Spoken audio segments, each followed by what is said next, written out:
There you go. Okay, what is going on, world of YouTube? My name is Grandmaster Scott, and welcome back to episode 5 of the Pokemon Platinum Hexlocke. Round 2. Where we last left off, we handled another gym with Pastori. We handled the Pastoria City gym, and we managed to just get a few more things just ready. Nope, what? Nope, that's not what we did. After Pastoria, then we did Celestic. I don't know why I said that. I was getting stuff ready off camera, and I'll show you. I did a few things. I forgot the Drifloon, unfortunately.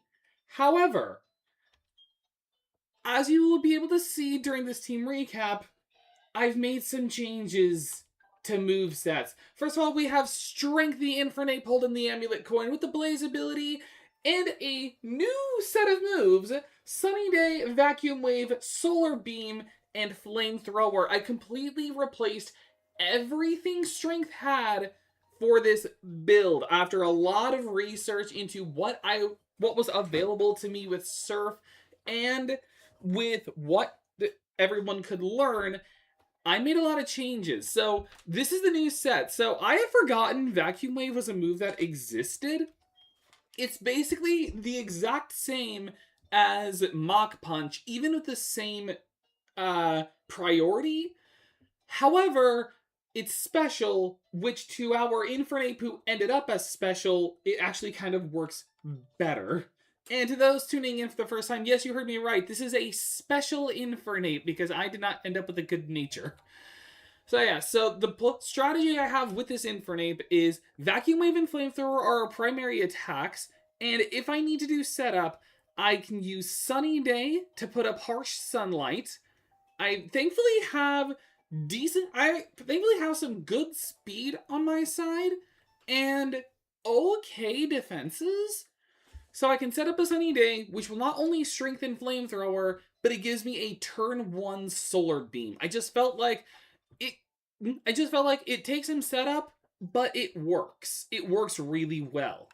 The next thing I did not change Star Platinum at all. So this is Star Platinum, the Machamp with no guard ability, the Fist Plate, and the moves Low Kick, Brick Break, Rock Tomb, and Revenge. Eventually his moveset will change. It will take a bit of setup, one of which I'll explain once we're in Conalave. And that's going to be a very special one with a feature I never knew about in Pokemon Platinum, later to explain. Then we got Drake's Dream, the Gyarados, the same moveset as before, Dive, Ice Fang, Bite, and Earthquake with the Intimidate ability, but now holding the Mystic Water, so we have a stronger Dive. Next we got Animal Shop, the Staravia with the Shell Bell, the Intimidate ability as well, and the moves Close Combat, Thief, Fly, and Defog. This is actually the stream where Animal Shop's moveset will change. Conalave has two things in it that are important. First, the move deleter, so I can get rid of Defog, and I can use my Aerial Ace TM to give Aerial Ace back. And it's also got a TM there that I think will just be useful on Staraptor. Next we got Stray Cat, the Luxray, no item, the Intimidate ability as well, and a new move in here, Thunderfang, Bite, Light Screen, and Spark. Unfortunately, it can't learn Reflect, but I think having at least Light Screen means I can give it a little bit of setup if I need to for some reason. So, it's at least got some extra use, and it's not just running Flash. And then lastly, Harvest, the Barrel, Unaware, and the moves Serve, Rock Smash, Cut, and Headbutt. Once we get Strength, this is just going to be our HM slave. This is going to be perfecting it as an HLM slave. HM. So, there's going to be a bit more setup in this stream, but stuff that we can do as we go along. We're here in Jubilife because the next place for us to go is Star Platinum Stone Ocean suddenly is increased immeasurably. Oh no. It's like he can now do the can now like extend his punches more. Stone Free is a good stand. Alright, we already got our encounter for Route 218. That's our Gyarados. So whatever shows up here, it does not matter. Actually, I can kind of show off what this is. So, like, the strategy is simple. We set up Sunny Day, harsh sunlight which strengthens our fire moves and weakens water attacks. So it's even safer to go against a level 20 Tentacool than it already is. And then Solar Beam is instant, because Solar Beam and Solar Blade, which is a move in Sun and Moon, is instantly activated in harsh sunlight. I just wanted to show that off. So that's kind of the strategy. So I've made a much, much better Infernape than we already had.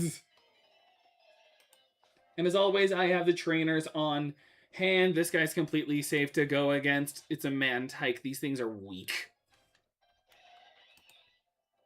And I can also show off Vacuum Waves. Animation. Oh, I forgot you were a flying type. I have not that much against you. That's not just going to take a long time, so... Who wants to see a 100% accurate Rock Tomb? Like, these guys are going to be really weak. It does not matter. Stay in. Machoke? More like Machud.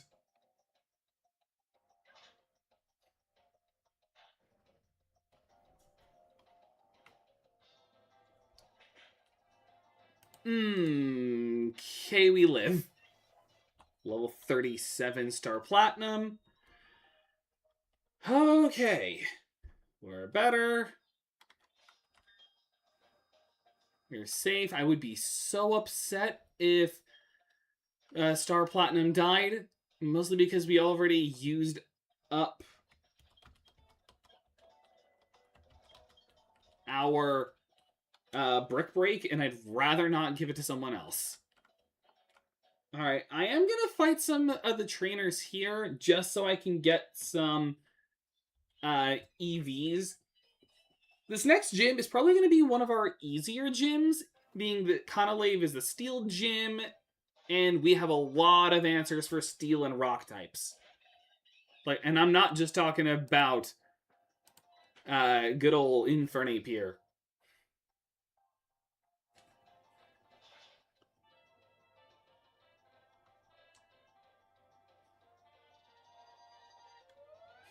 I love the Kirkatoon cry. Dilla, dilla, dilla, dilla, whoop. Level 39. Stay in. And Vacuum Wave.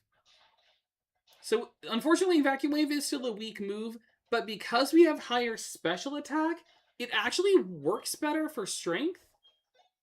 So, we've actually got a pretty good moveset on our Infernape right now. Not the one people would have expected, but it's not the worst. And I don't feel like fighting the... Oh, I actually could. I don't feel like fighting the two fishermen. One of them has 5 Pokemon, and 4 of them are Remoraid's. Jojo, long time no see. Oh, you look puzzled. You're wondering who I am. I'm a scientist for the Speedwagon Foundation. I'm Professor Owen's assistant and Don's father. That's what we are. That's what we are. All Pokemon professors are outsourced by the Speedwagon Foundation. The professor asked that I upgrade your Pokedex, you see. So I'd chosen this spot on a hunch that you'd pass through. Jojo, may I have your Pokedex for a moment? Yeah, and all it does is... I can tell if you're a man or a woman now. Yeah. Keep an eye on Team Galactic. Like, all this guy does is just say, hey, did you know that your friend Dawn has a rival? Also, you can now see if someone's a man or a woman. Also, keep an eye out for those space terrorists. Alright. It was this house. I've always gotten it wrong, but I do remember. No, it was the one above it. The house above it, here, closest to the bridge, has this old man. Did I say I was again? I'm the Move Deleter. I'm one of the best God sends in Pokemon. Because, you know, back in the day, like, you could never, like, when we had HMs, you couldn't delete HMs. Alright, so here's the first thing that's going to help for the future. No more defog, because you really only needed it for the one route. Because the only other place where fog exists, you can just use... Like, there are no trainers. So, Aerial Ace. And Animal Shop now has Aerial Ace. We never have to worry about something like that again. Now, the second thing, unfortunately, I can't get right away because it involves me needing to surf, and you can't surf until you're on the other side of the bridge. And before we can get to the other side of the bridge, we have a rival battle to do. Yes, heal my Pokemon. Right.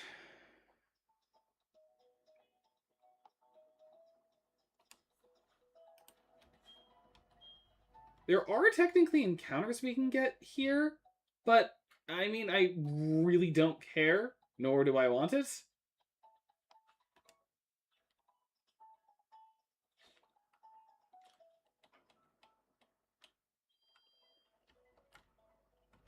Alright. And now, I gotta change who's in front.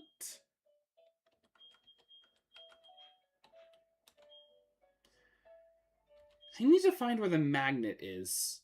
Actually, I could just look it up now. Either the magnet or the shock plate. I forgot to look that up when I was doing my training.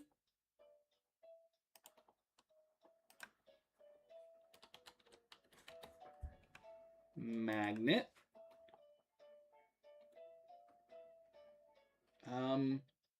Oh, Iron Island. That's actually where we have to go. For, like, a few things, actually. So, rival fight. Whoops, hey Jojo! Like you thought you were just going across a bridge, but you were stopped by me, DeBrando! You're going to challenge the gym leader up past here, eh? Someone should check to see if you're ready for this challenge. That someone is me, with my brand new gym badge!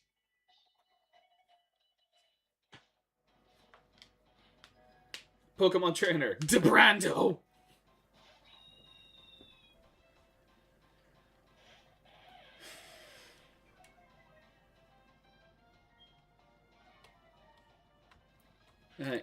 Alright, we're equalized, and Spark.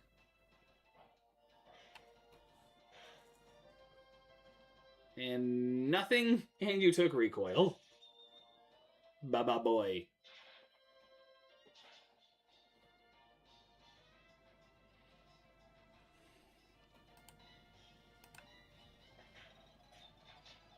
Ooh, yikes.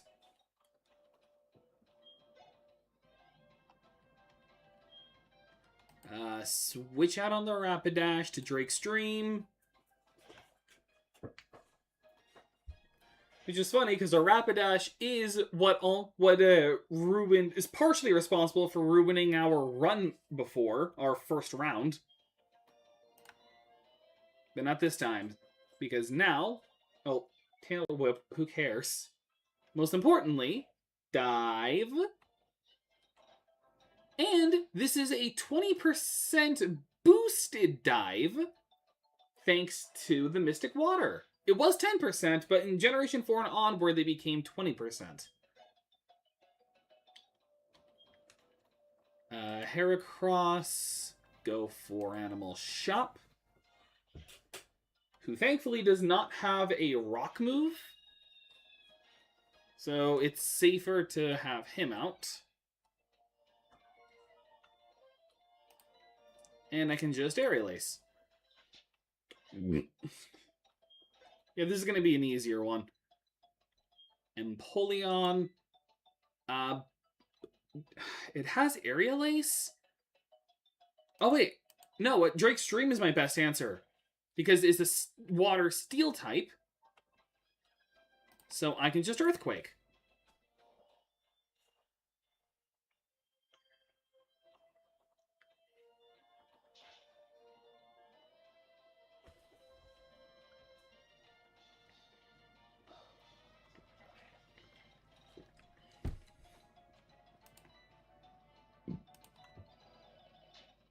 And Empoleon's down, so all that's left is just a Roserade. Level 37.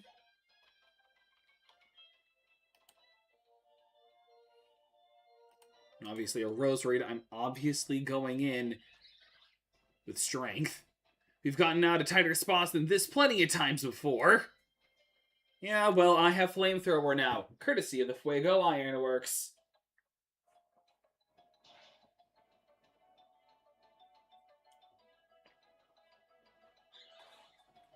You did.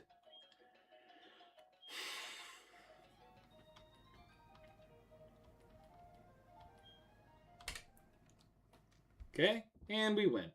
Yeah, you're just a bit better than me as usual. But listen up, let me tell you who's gonna take on the Pokemon League and become the champion. Guessed right, it's going to be me. Anyway, you should go to Iron Island and toughen up some more. Yeah, train at Iron Island. That's what I did before going to the gym. And that's what I'll be doing too. Not just for a little bit of training, but there's a certain few things we need there. Like, many, many things we need there.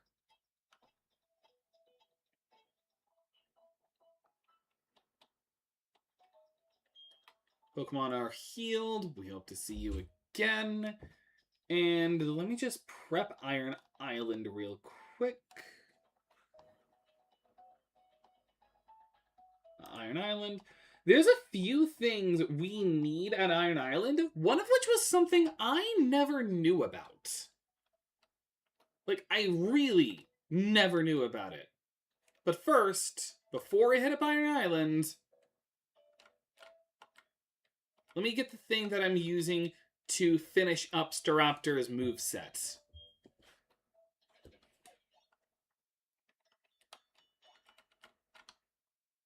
Right over here. TM89, U-turn.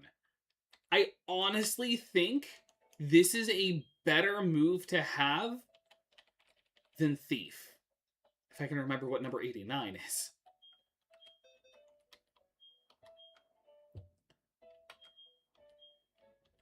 Because the thought process for this moveset is simple. We have close combat on just to have a good fighting move if I don't want to use Infernape for some reason. And I can just go into this with 120 base power and Animal Shop's already really good speed. We have Fly because we need Fly, but it's also a really strong flying move. But if for some reason I'm worried about accuracy or I don't feel like wasting the 15 PP, I'll use Aerial Ace, which is 60 base power, which is weak, but not the worst, and it has perfect accuracy. And by that I mean accuracy bypass. But Thief, it kind of sucks. You can't steal if they're holding an item, which they are, so there's no need for me to have them have Thief. And U-turn, on the other hand, 70 base power, and after using it, it switches me out. So this way, if for some reason I need to switch Staraptor out in the middle of combat, but I still want to do damage, I have that option. And that is Staraptor done. We have a perfected Animal Shop.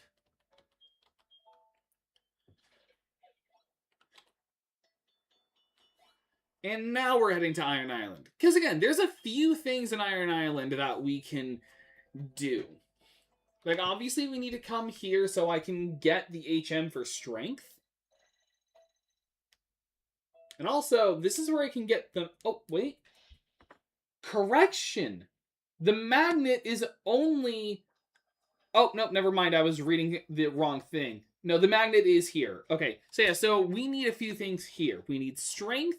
We need the magnet so that Luxray doesn't suck too badly. And obviously, this is where we can get Lucario, which is always good to have.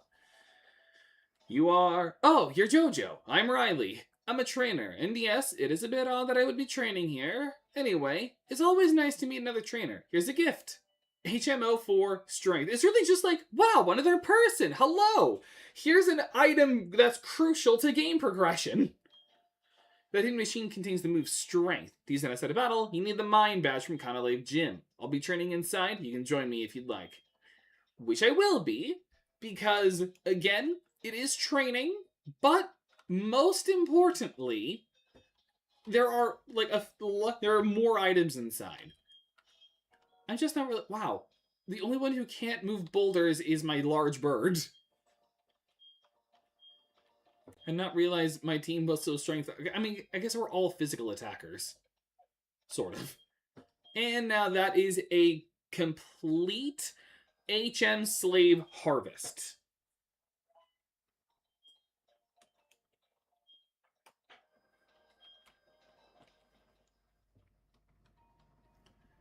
Alright. Iron Island. There are quite a few items that we need here. Like, 1 TM, a couple items, there's a lot of trainers to fight. And... Okay, I was just double checking. Just reminding myself which way was the right way to go. Because I always got a guide on my second monitor. And...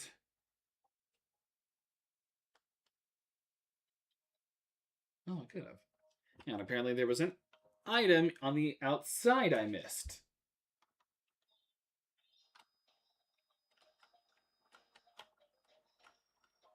Star piece.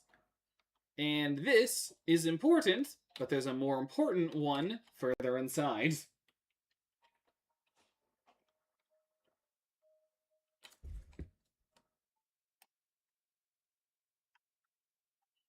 Wait, no, I know a smarter way I can do this. Smarter way I can go about this. Duplicate. Scroll down. There, now I can have just the map on hand when I need it. There was nothing in basement floor 1 that I need. Because I don't have a Rhyhorn, so there's no need for me to have a Rhyperior. So, yeah, go to the right.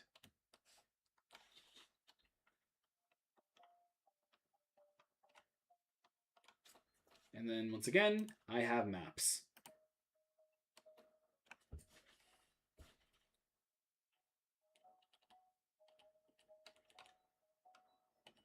Dang it. Push the wrong button by mistake. First of all, on this side, that's this basement floor 1. Okay, here it was. To the right, 3 barrels. Northwest. So, what do they mean? Here? Like, these are the 3 barrels.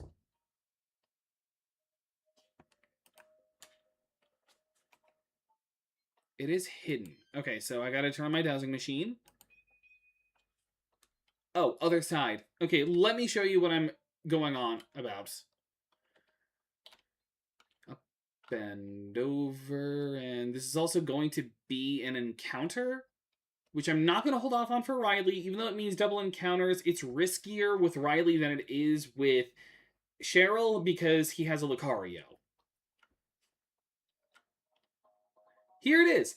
Now, here is something I did not know about Pokemon Platinum. Apparently, in Platinum and Platinum only, this star piece here will respawn once a day. So you can just get a daily supply of star pieces. And why is that important, you ask?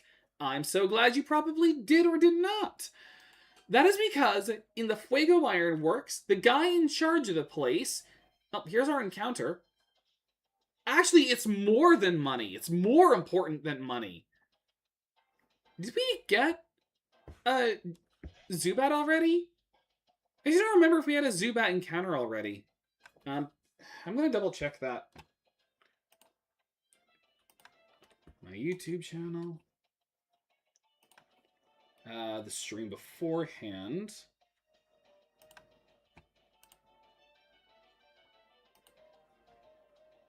Okay, this is dupes. This is a dupes clause. But no, it's actually more important than that. And why? Why is it more important?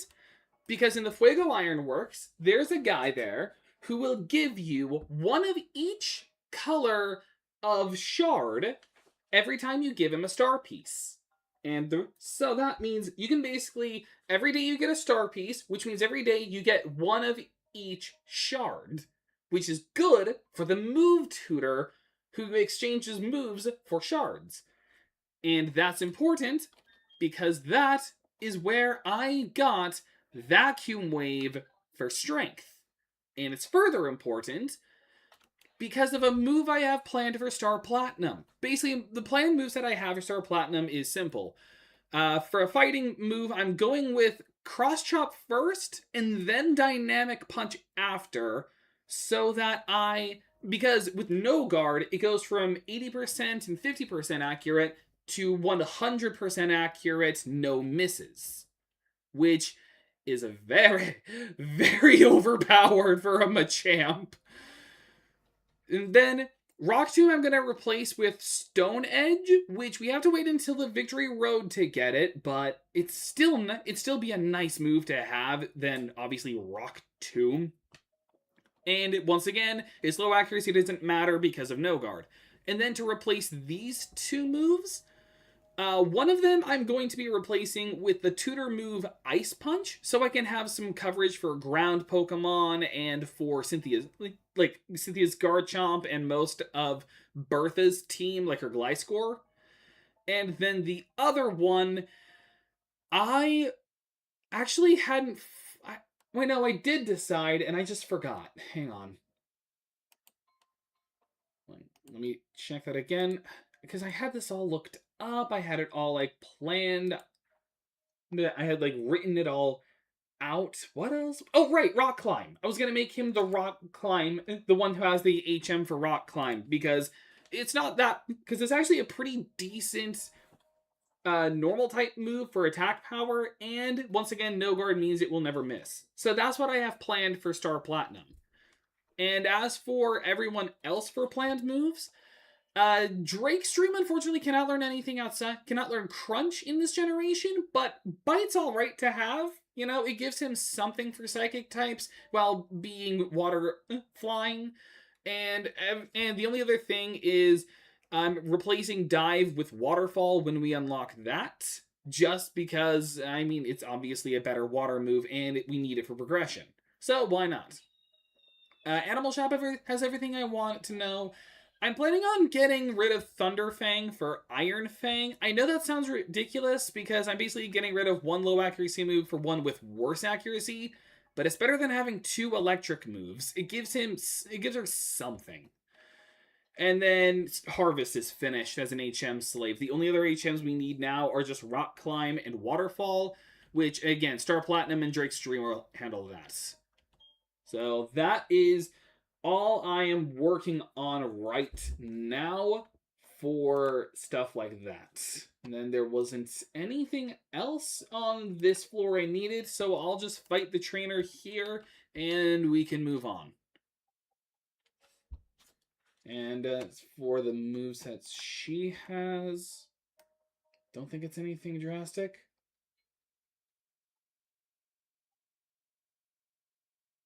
This really demonstrating probably was on platinum. Okay. What? Oh no, right here. Okay. Yeah, no, I'm fine to go in.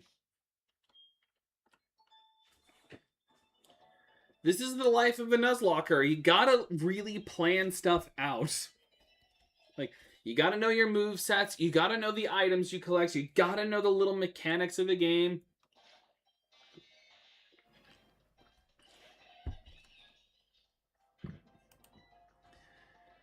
And if you're a real diehard, then you'll also know the little, like, coding mechanics so you can, like, game the AI.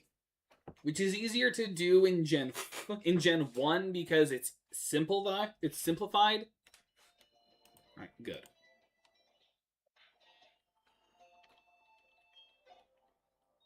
This is just so I can get some more EVs for my Pokemon. And we should be fine. And also, it's good to just get the items I need.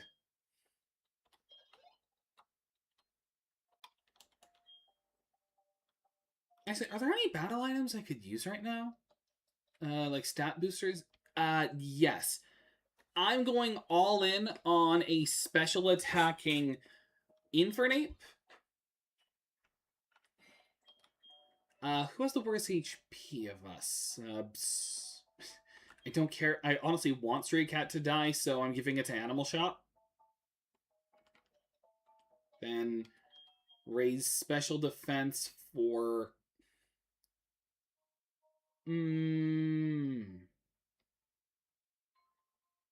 Probably Stray Cat? Yeah. For physical defense, I want to make that Star Platinum. And then I want to make Strength faster. So that's all of those we had for now. Oh, and... Okay, we do have a... Pretty sure we had a Geodude. Why did I get out of that video? I should have just taken a screenshot if I was going to get out of it. Yes, we had a Geodude, so this is once again Dupe's Claws. The Pokemon who will not be Dupe's Claws for here are just... let's see. Onyx and Steelix. That's it. Onyx and Steelix. I would honestly love an Onyx, because this is also the place where you get the Metal Coat, and that could mean a future Steelix. So, yeah, and we don't have any of those either, so this is going to be where we are for an Onyx. Which would mean more if I didn't fail my Gibble, but whatever. Like, I made my mistakes, I'm settling with my mistakes. And I am not going to be hung up on them anymore. So Rock Snake or Rock Snake. Actually, Steelix is Steel type, so it's Rock Snake or Metal Snake. Metal Gear is a Solid Snake. We either get Solid Snake or Solidus Snake. Okay, to the right is basement floor 2. This...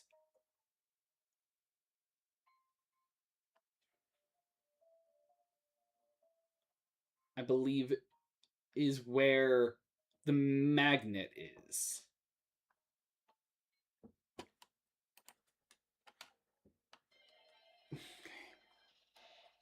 You're not an Onyx or Steelix, so I do not care. I mean, I'd rather see if I could get a Steelix so I wouldn't have to level it up, but whatever.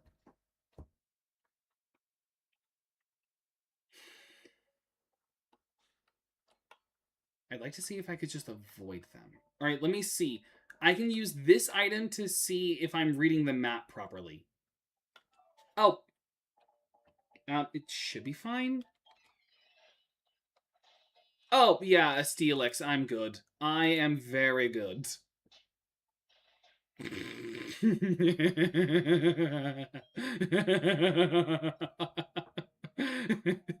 Hey, okay, you melted my snake. Okay, and Iron Tail. This is basement floor 1 by Bulbapedia. Okay. So nothing else here. Basement floor 2, 1. Oh wait, there's another. Wait, are you serious? There's another daily star piece here? He melted the snake in your boot. Melted my snake in your boot. I can't believe they're making another Toy Story movie. All right, so it's that was that Worker Parading? Quite the Steelix. This Diamond and Pearl Platinum. Yes. Okay. So there's another Daily Star piece here. How did I not know about the Daily Star piece thing? I guess they just did this to be nicer to people who are just doing like who are either having money issues or who are trying to do like move tutor stuff. So there's like 3 of these. There are 3 daily star pieces in Iron Island. I did not know about this. So the eastern half of the pit southeast of him, hidden.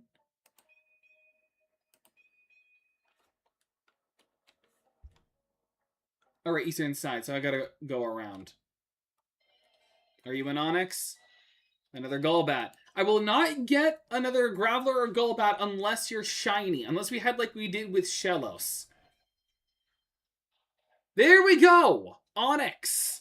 Finally we get an Onyx! I'm gonna Quick Ball? I don't believe Onyx had too high of a catch rate.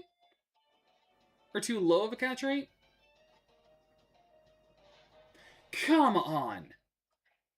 Okay, Vacuum Wave shouldn't... I stand corrected. Okay. I forget he has really low special defense. Whatever. Okay, so this is another daily star piece. There are 3 of these. You know, count it. 1, 2, 3, 4 daily star pieces within Iron Island. Game Freak, thank you, but also why? 1 or 2 would have been fine. 3 was already too much, but 4? 4 daily star pieces? Like, whoever decided on that, I want to shake your hand.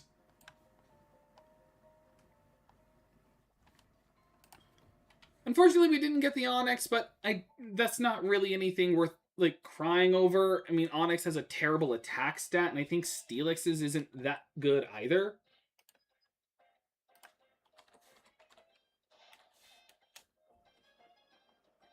Yeah, Steelix.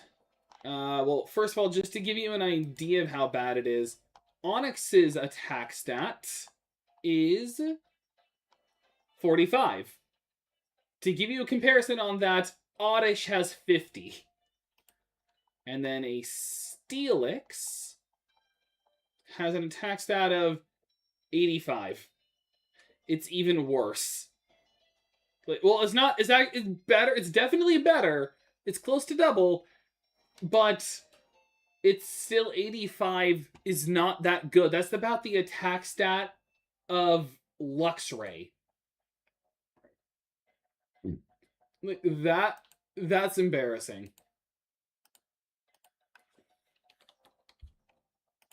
Because Luxray's attack stat is 120. Okay, never mind. So it's not that bad. But still, 85, that is not good. You would just have been defense only. And also, I want a special attacker, not a physical attacker.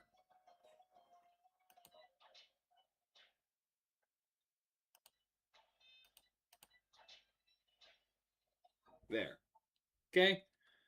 And then there wasn't anything else on this side, so we move over. Who knows? Maybe people will get a shiny Onyx. And it'll just kind of make up for it. Okay. Glad you're here. If you don't mind, let's team up. Yep, sure. Alright, also, I just remembered we got a TM I was going to teach someone. Like, again, I know Iron Tail sucks, but it's better than having 2 electric... Hey, Galen, I was just saying, I know Iron Tail has terrible accuracy, but it's better than having just 2 electric moves. Plus, I mean, 100 base power is not that... is pretty good. Even though Steel sucks in this generation, because, like, Fairy doesn't exist. Alright, the only other item that I need from around here is just... well, it was actually 2 things. There's still 2 other daily star pieces you can get, which, again, I just find random. It's nice, but it's random. And 2 of them are on this floor.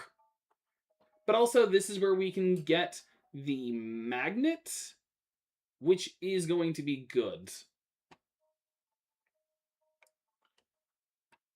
Let's use the new puzzle piece. You're gonna 1 or you. No idea. Looking at the trainers to fight here. How many of them do I actually have to fight? I can actually navigate around these guys if I just go south. Oh, the puzzle. Wait. So piece pattern I made for. I did not know you made a puzzle with it. I did not know you made a puzzle.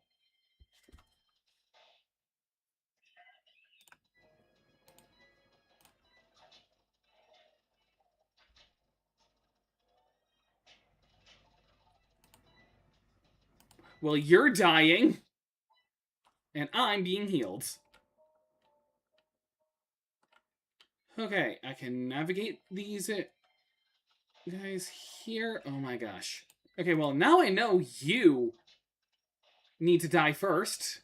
Level 41. Wants to learn close combat? No.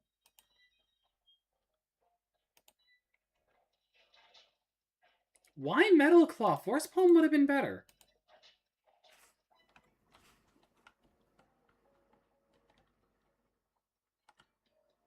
Okay, here. Not an actual puzzle. I made a new one that looks at.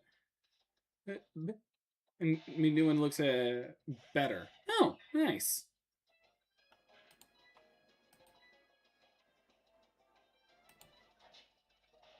Please do not randomly use an earthquake. Okay, rock blast. That's safest. Okay, good. Okay, dusk ball. Okay, so.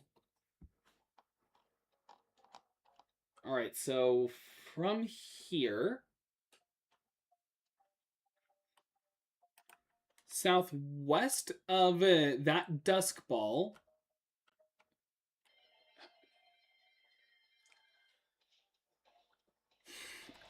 Oh, hey, there was a Celix.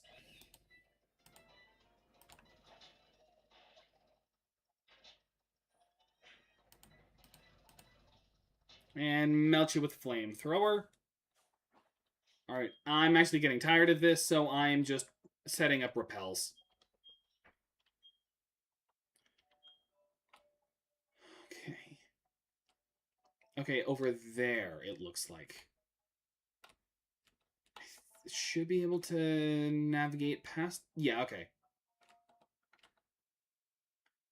I think I am forced to fight those ace trainers? Oh no, that was the red shard. Oh wait, southwest. I went east.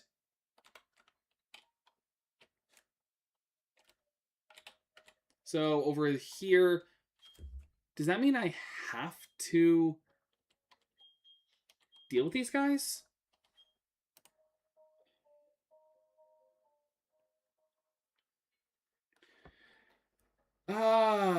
It's either wait. No, yeah, no, I have to. It's like I either have to fight these two workers or I have to fight a pair of ace trainers. Oh wait, no, I have. Okay, yeah, I have to fight these guys to get over there. Okay, what do they have?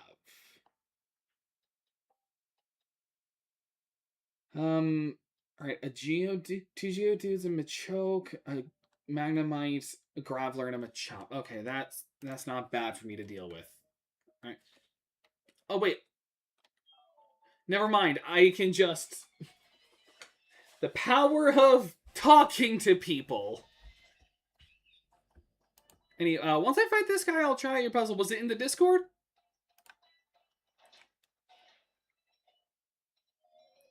Switch out. Because I want everyone else to get training. Dive.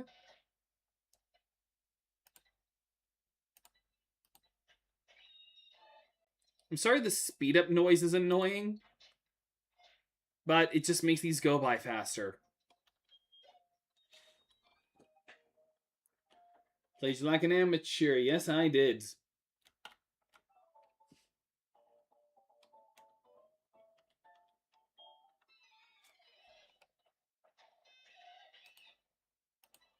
Vacuum Wave. A Graveler. I'll go into Star Platinum. Brick Break. And Machop. It's time for you to be Machamp.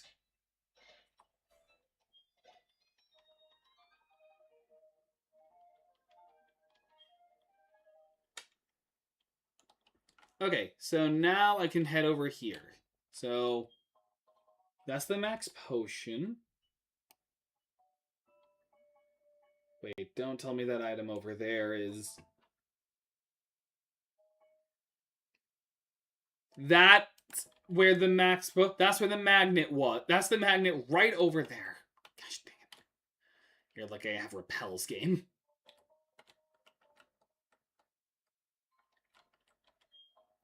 Okay, now Luxray isn't as weak.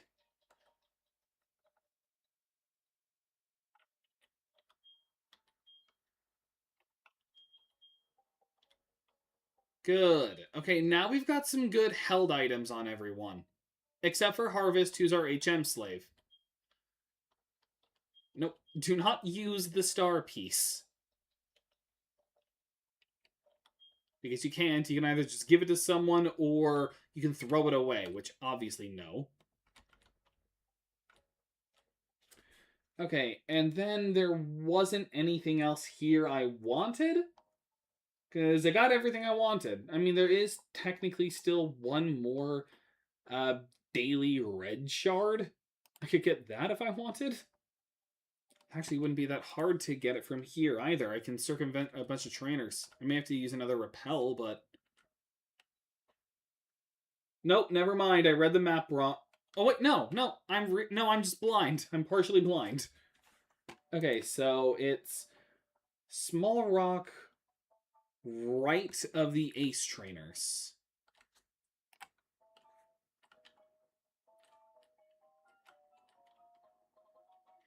So yeah, so that's the 4 daily items. The daily... Well, actually, there's technically more. I just forgot one of them, but who cares? These are the... Like, there are just 4 daily star pieces here. And I just find that so interesting that you can just do that. Anywho, anything else? These 8 trainers have anything I should worry about? Yes. Go out of strength. I think Star Platinum's the safest one to do.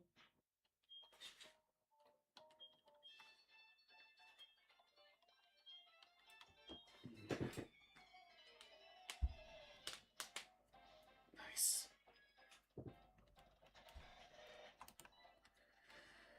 Brick break. 2 brick breaks and you're done for. Staraptor. Yeah, go into Stray Cat. And this is a stronger Spark. Oh, nice. Oh, really?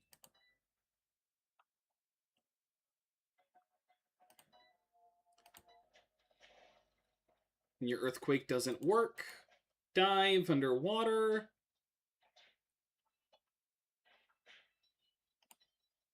Go back into Stray Cat and defeat your bird.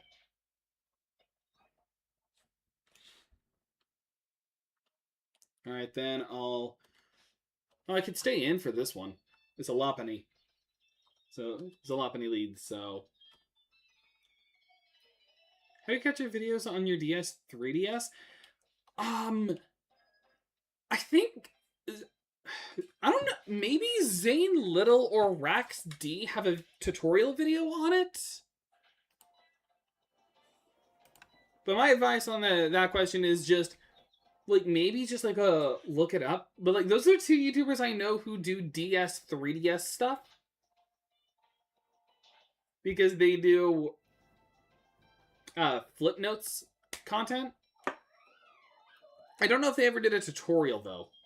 I know they've shown the process of making shorts. Well, at least Zane Little has. But I don't know if they ever did a tutorial on it.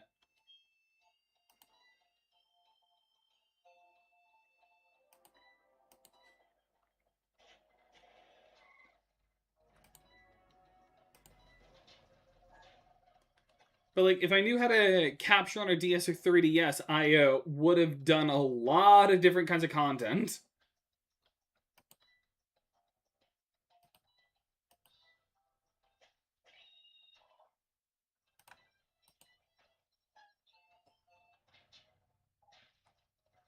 And Ace Trainer defeated. And I can move on. What are you playing on? Emulator.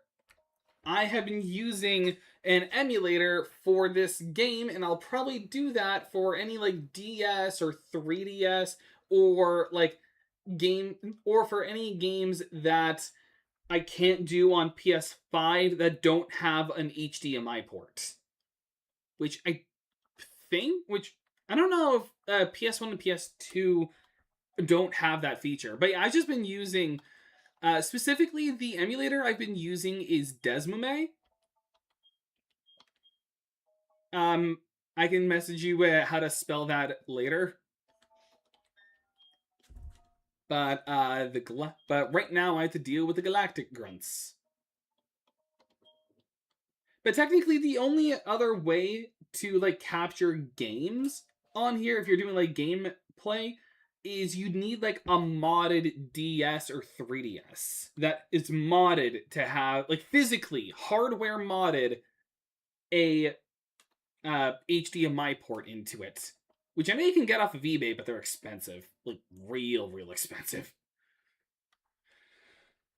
Okay, now to deal with Team Galactic, and all this will really Can't you stream vertically? Yes, I can, but I forgot to.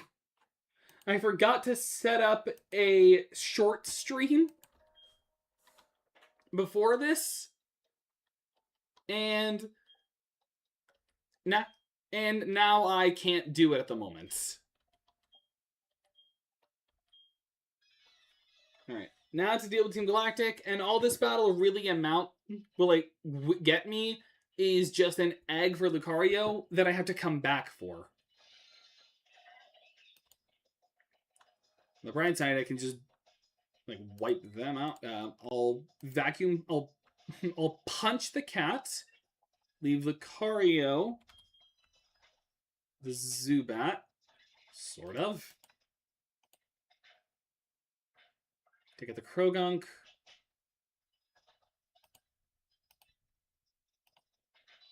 Take out the Zubat, I take out the Stunky, and then I can take out the rest of this Grunt's.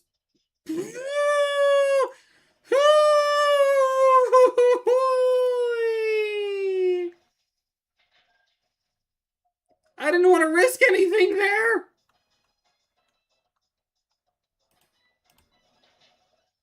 Thank you, Lucario! God, I almost lost my starter. Again.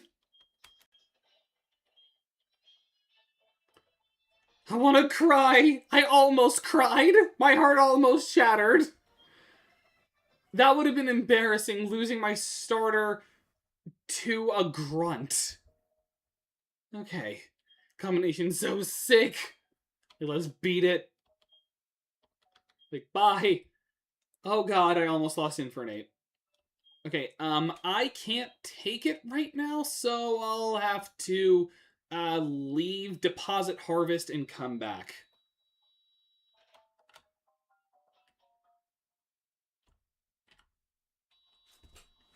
And then I...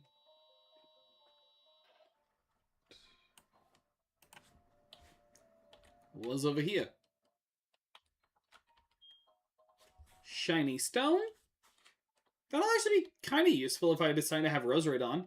But also over here, I mentioned this in, like, the first round, but this is an interesting room. Basically, if you had a Game Boy Advance cartridge of Ruby, Sapphire, or Emerald that had Regice, Regirock, and Registeel on it, then there are 3 places you could access that get you that let you capture Regice, Regirock, and Registeel. And that's important, and because this is the generation that introduced Regigigas. But you can only get Regigigas if you get the Regi Trio first. And you have to have beaten the Elite Four and Champion first, and gotten the National Dex. Yeah. Return. Alright. Because I do want the Lucario egg. That can be a very useful Pokemon to have. And I can also find that star piece I missed.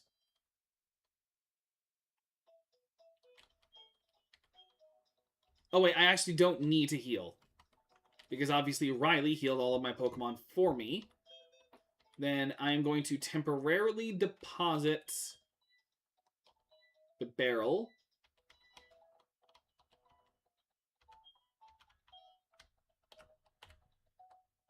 And then I'll go back and get the Lucario. I really should have deposited Harvest beforehand, but for some reason I didn't. And I do not know why. Brain, you're just making this harder on everyone.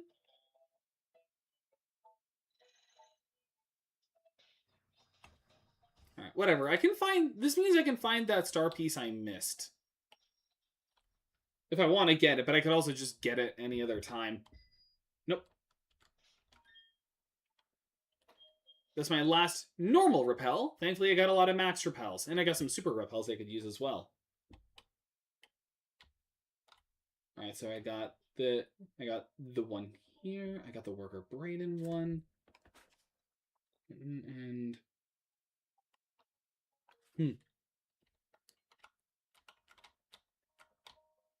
But I did not...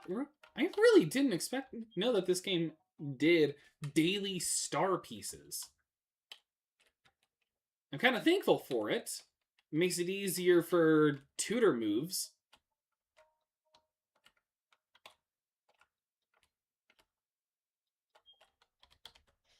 Alright, now we no longer have to keep reapplying repels, and we can reapply super repels. You know what's one of the nicest additions modern Pokemon games did? Is the ability to say, a repel wore off. Would you like to use another? Like, that was such a nice thing for them to do. Alright, I'm not going to fight them, because I don't feel like it. I already fought them. Now I can get the Riolu egg.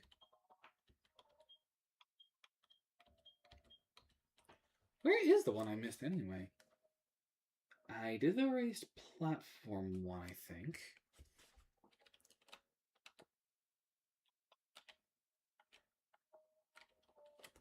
Oh wait, no I didn't.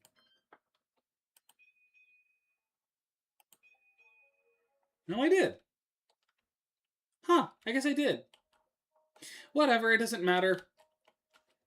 Again, because I can always get them again the next day. Okay, now I can just leave.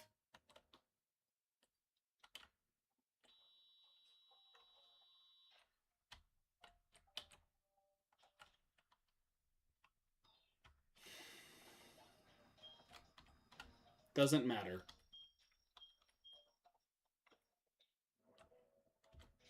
But also, just to show it off, here's our Riolu egg.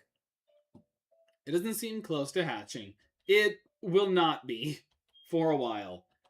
And if this run goes the way I want it to, we may or may not need to.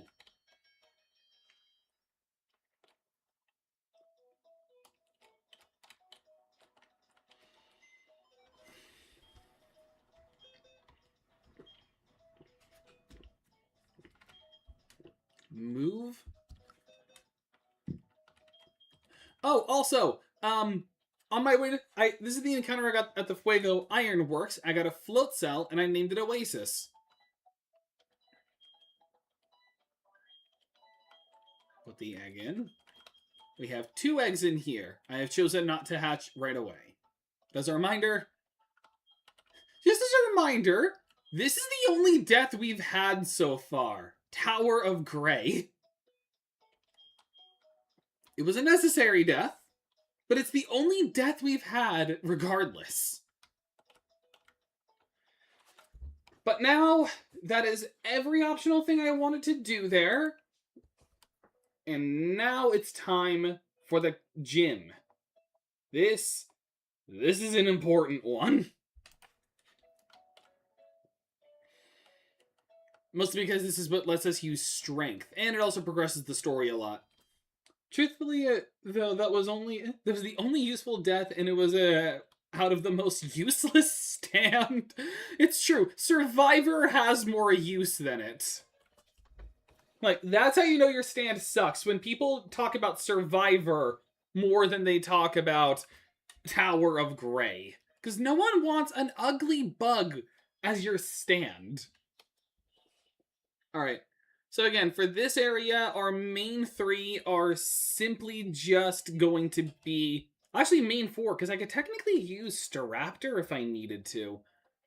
Pretty much the only ones who aren't going to be used here at all. Also, I forgot to set my Pokemon to the level cap.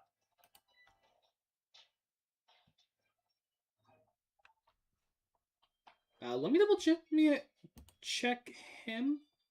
If I set everyone to level 40, it'll be fine. Alright. This will not take long, don't worry.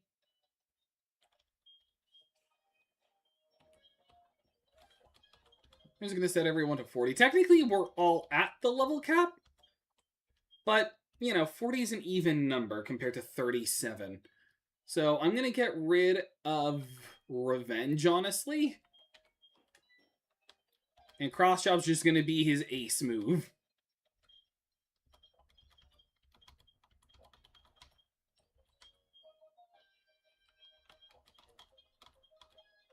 No Rain Dance.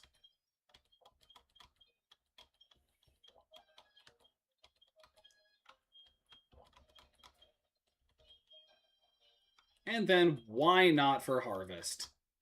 Like, who knows? He may come in clutch one day with Surf. Or Strength. He can't even learn any other moves because of HMs. Excuse me. Alright. I don't remember which one was actually necessary. Oh, it was that one, okay. Well, I can still fight this guy if I want to, and I usually prefer to fight every trainer in a gym.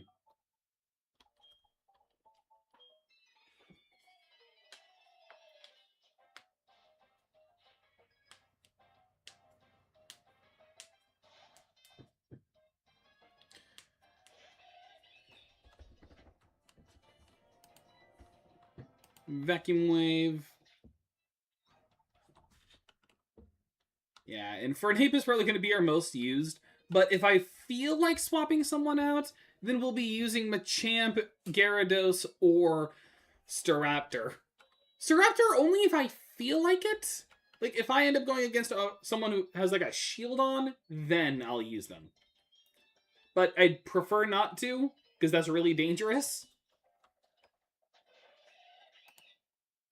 Flamethrower.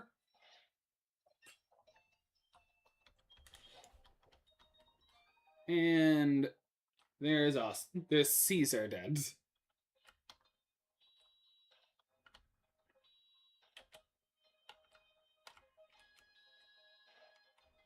Is it to the right?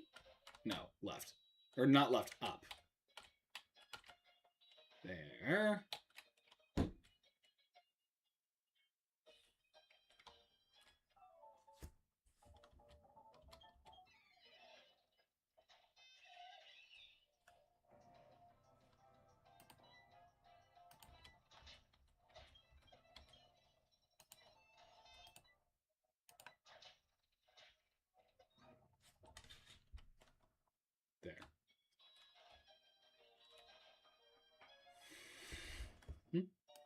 So I just noticed a...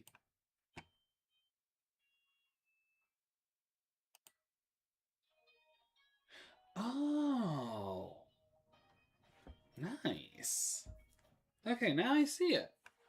That's the puzzle he was meaning. Okay, I am going to do something real quick.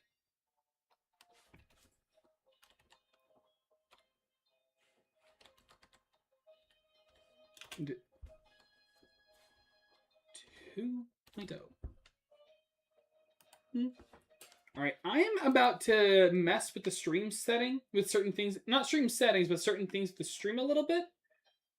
So I apologize if something looks off.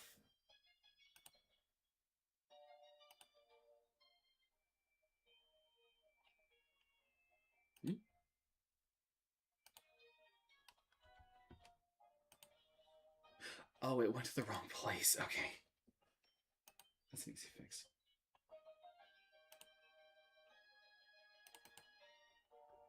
Nice. I can definitely minimize that. Ignore what's there in the background, and there. New background! Courtesy of my thumbnail guy, Callan with a K. I actually kind of like it. It's nice and smooth. Upon a magician red. I like how we just come to accept the canon that Star Platinum just has the power to copy other stands. I mean, that'd be cool. Sounds like something that would have come out of like, maybe that's what his Eyes of Heaven ability is. Like, it's not actually like reality warping, just like how Made in Heaven could just accelerate time and the world could overwrite reality. Maybe Star Platinum can just copy other stands, and that's how he overwrote reality. I like to think that. Mostly because it makes more sense than we're the same stand. That's always a part of JoJo's lore that's never made sense to me. Like, it's the same stand. Guys, can't you tell it's the same stand? Like, that was so dumb.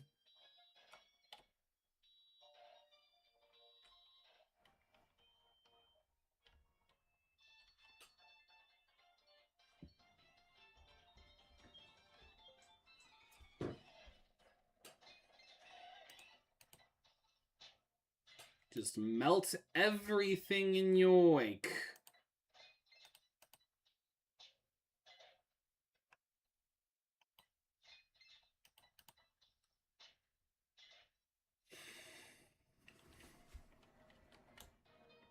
I underestimated the power of a special attacking Infernape.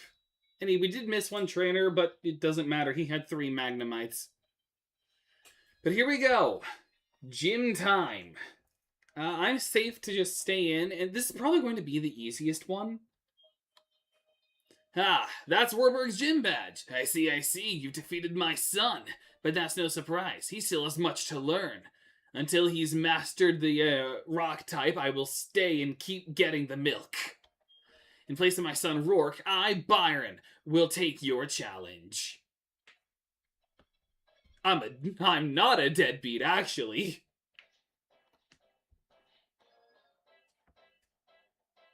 Leader Byron.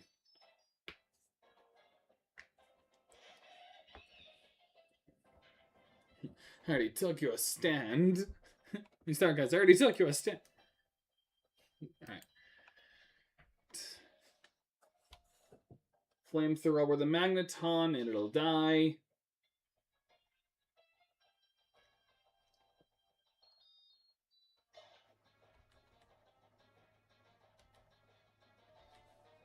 Hey, one moment, you had a stand. The next it vanished.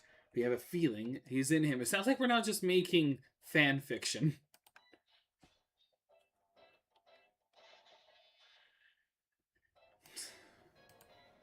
I mean, it still sounds better than Jump Force.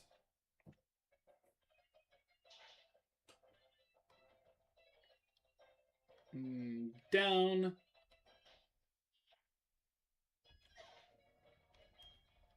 And then I'll switch it up by going into... Ooh, actually, let me double check something real quick. So I can be safe rather than sorry.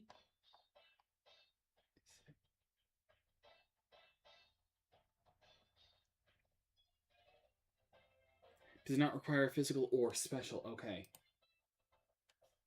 Okay, so I'm going to switch my Pokemon. to Machamp. It should kill. Though, imagine if it was real and not a fanfic. We would have the Overheaven version of Star Platinum be able to control abilities from other stands.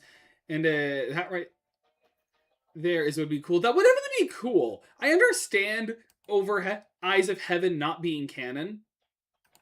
Also, here's a cross shot that will never miss. Can I get a crit at least?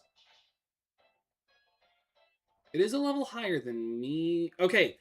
I was scared because his Bastiodon knows Metal Burst, which is like counter. So like if that did not kill, then that could have been bad. It probably would have always killed even on the lowest roll, but I was still worried. You were strong enough to take down my prized team of Pokemon. In recognition of that power, I give you this, the Mind Badge. And that is badge number 6. Now, the Mind Badge enables you to use the hidden move Strength anytime outside of battle. And you now have 6 gym badges. That means all Pokemon up to level 70. Who cares about that unless I'm like trading? Unless I'm like using like the GTS system. TM91. That TM91 contains Flash Cannon. That'll be good if I ever have if I ever get a second special attacker that's not just my Infernape.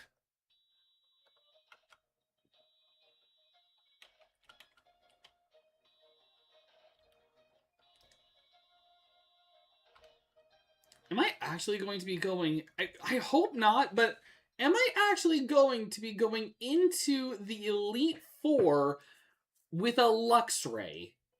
It's not the worst thing. At least it's got Light Screen and Intimidate. You're tough enough to consider becoming the Pokemon champ. Of course, I'm tougher, so it's not going to actually happen. Anyway, Jojo, come with me to the library. Sure, I'm going to heal my Pokemon first, though. Because I really need to. I don't know what the overhead version of the is going to be called. Either Star Walker, Stargazer, or something cool like Pantheon. I don't know. I mean, technically, isn't it just called Star Platinum Over Heaven? Like, isn't it, like, technically just considered Star Platinum Over Heaven? But it doesn't, but... Getting back to when we were talking about that game, I understand that it's non-canon, and I'm okay with it being non-canon, because obviously there are elements to it that just don't make sense. Wait, too slow. I was healing my Pokemon, dude!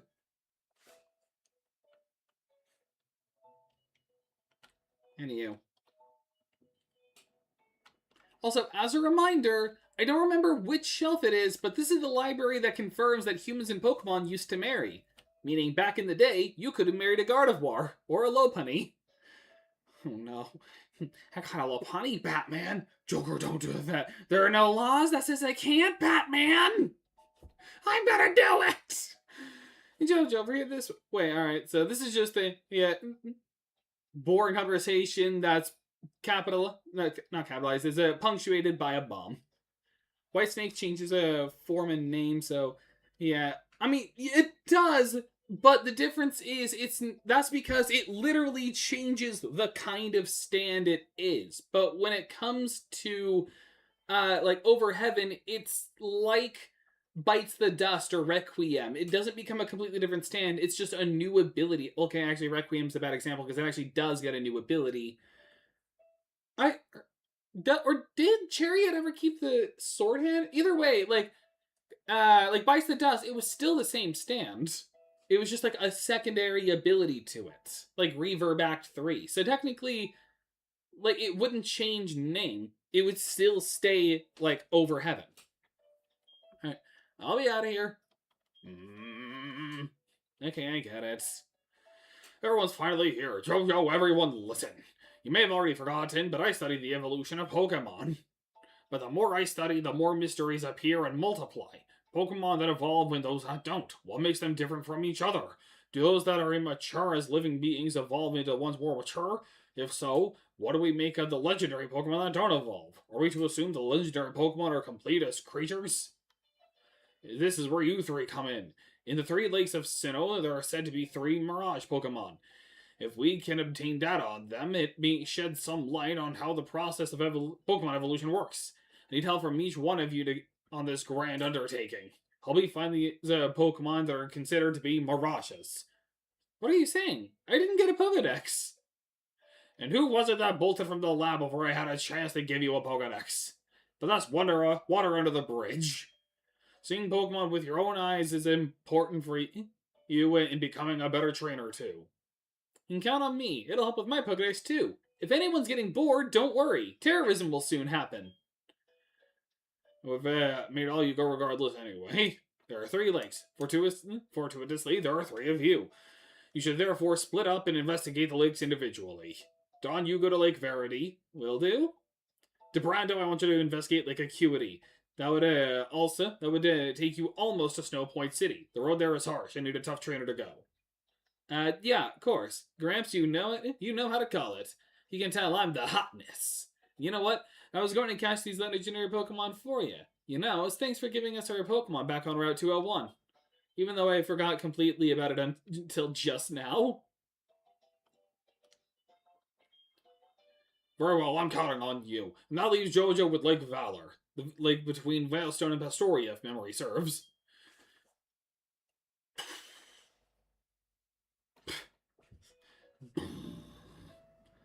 Has it stopped? That sounded like a terrorist attack. Are all of you unharmed? What was that about? No, wait, I mean, TV, the TV, news, anything! Like, TV, answer for us! That's a bombing!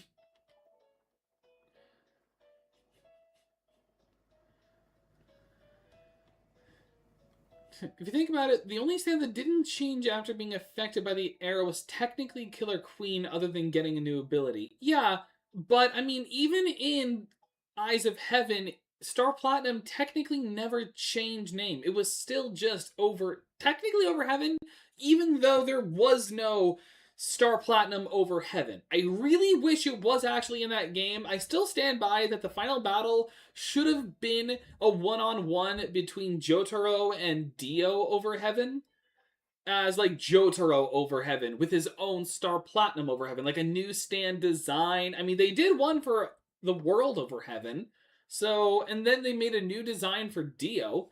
So why not make a Jotaro Over Heaven? And you don't even have to like make it too bad. Just make it the outfit he had in Stone Ocean, like the white trench coat. And then just give him like a new stand design for the world, for Star Platinum Over Heaven. That would have been better. I will always stand by that it should have given us a Jotaro and Star Platinum Over Heaven. You just witnessed his actual footage from the scene. It was taken by a cameraman who happened to be there. Is it? It is certainly impressive. Who knows what that explosion could expose to the lake? Like, okay, this has been a 1920s stand-up comic signing off. Hey. Gramps, they said it was an explosion? Why aren't Lake Valor? I mean, we were already talking about the legendary Pokemon there, but why would they bomb a lake that had legendary Pokemon there? Scott aside, I'm concerned about the town. You kids, be careful going down the stairs. Why? There's not even any books knocked over. You should leave now, too. There may be aftershocks, however. Be alert always. There aren't. There are not. They're trying to make this seem drastic. There are never aftershocks. You can stay in the building and move around as long as you want. There is no issue. That stack of books did not even fall over. I don't even think they do in Brilliant Diamond Shining Pearl. That tremor wasn't a natural occurrence. It was terrorism. Hey, old dude and kids, did you hear? They were saying there was a huge explosion at Lake Valor. But I hear everything's fine now. I guess it was just a lot of noise. Like, it was just someone having a Pokemon battle, don't worry. Gramps, I'm going. I have a bad feeling about this. That DeBrando can't sit still. Oh, these kids and their ADHD. Jojo, I don't like to demand, but I need you at Lake Valor. It's impossible for things to be okay. Not after an explosion like that. But I have no idea what's taking place. Before you go, let me stress. Don't get in over your heads. Like, you're in an Nuzlocke after all. We will try to join you as soon as we inspect Lake Verity. Jojo, you'll be okay, no matter what, right? That'll be fine. Nope. No. Fly. Okay, fastest way there is actually through Pastoria. Because you can't actually fly to the lakes. So I gotta do it like this. Like Fowler. Excuse me. Just preparing some stuff, excuse me. Excuse me. Alright.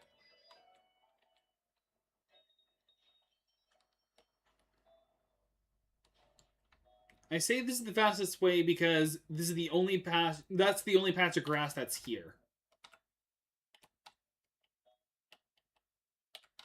And then I don't think there's any new areas I can go with strength outside of just going to Snowpoint.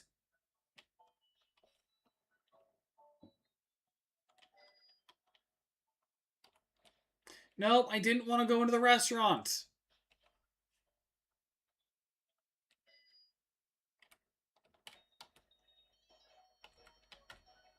Alright, now I gotta deal with terrorists.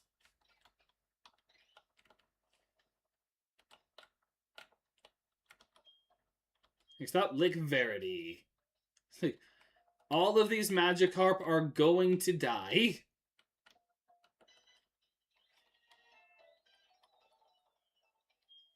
Join the Magikarp flopping on the ground. No thanks, I'm good.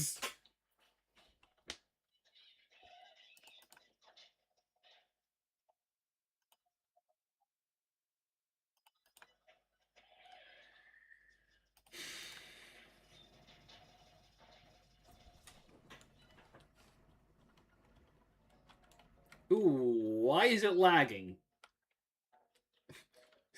This lump of Magikarps is probably why. Magikarp is weakly flopping about. There are no bad stands. Proceeds to look at Tower of Grey with harsh eyes. Yes, no bad stands. Like, it's really funny. Like, Dio says that the only stand that he considered weak was just Survivor, not because its ability was bad, but just because it had no volition. It could not be moved, it could not be recalled, it could not be like commanded. Like, it was just there. And its ability, like, just triggers upon a trigger. Like, all it does is it makes it so that your like, it sends electrical impulses of rage into people in conductive material, like wet socks. And then it makes you inhumanly strong to the point where your body can't handle your own strength. Like, you could punch someone and their tooth could fly out so hard it breaks stone.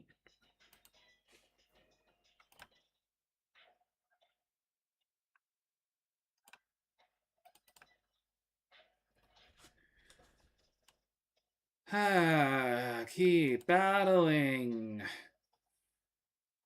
Keep battling and kill this guy. Why? That's just padding. Giving a random trainer 4 Pokemon does not make them hard. It makes it it's just padding. I was hitting the wrong button. I was hitting shift. That's not my run button.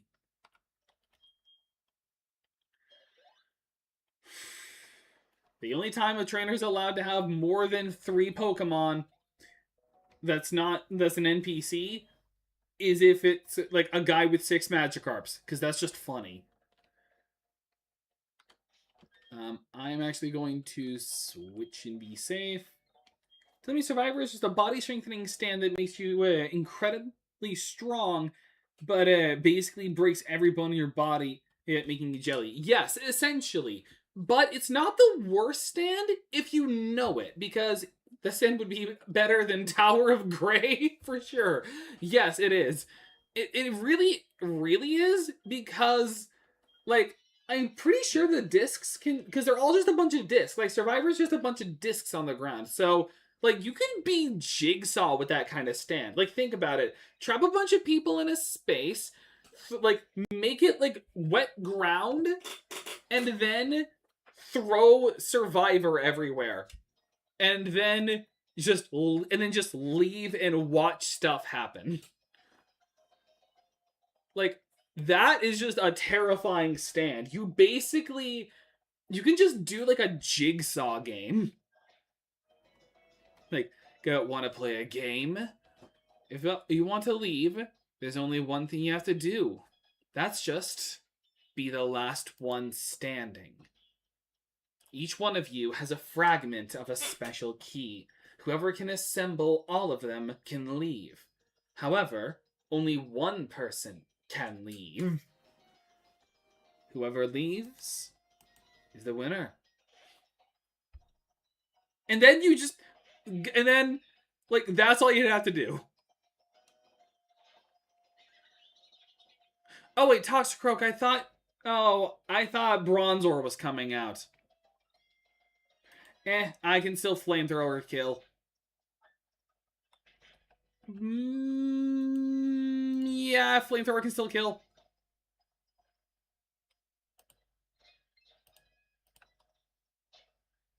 That's what I get for not paying attention. You, my friend, are tough. I can see why you defy us so. Even I, a commander, only managed to buy us time? That's fine. A child like you will never be able to stem the flow of time. Team Galactic will get the 3 legendary Pokemon to the lakes. With their power, we will create an entirely new universe. Or summon Satan trying. By now, Mars should have captured the Pokemon at Lake Verity.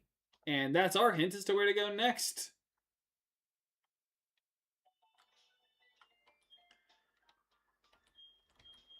PvP. Joining a weightlifting competition would be like, Survivor would most definitely win, but you'd also be paralyzed.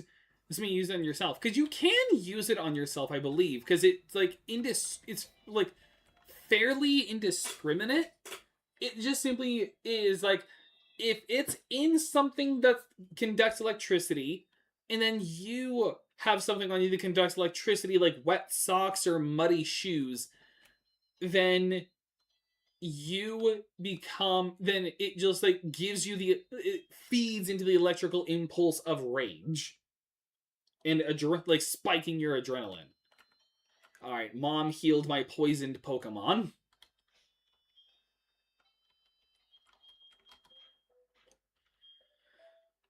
Okay.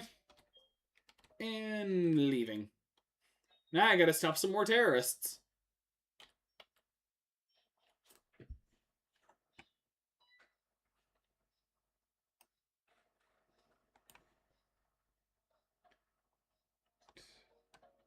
Just getting the location ready. Verity. There. Technically, we could get... Wait, actually, or did we get our encounter? I just don't remember if I got my encounter here already or not. I think I did. This. What's with this old timer? Old man's got hands. Yeah. And these are forced double battles, unlike the one above.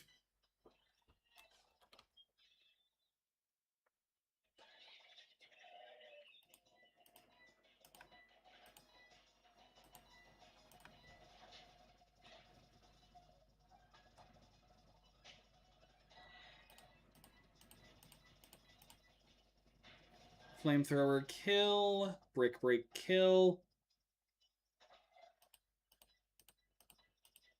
And dead. This is a very high level Infernape. Thankfully, I can actually force this. Actually, can't I just avoid them?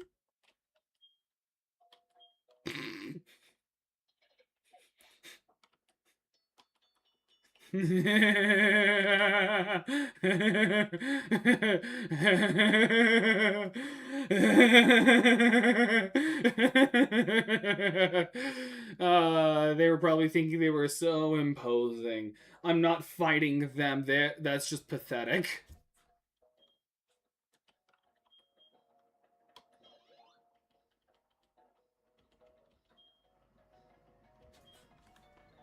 Anyway, I can just deal with Mars now. And I'm switching to make this safe again.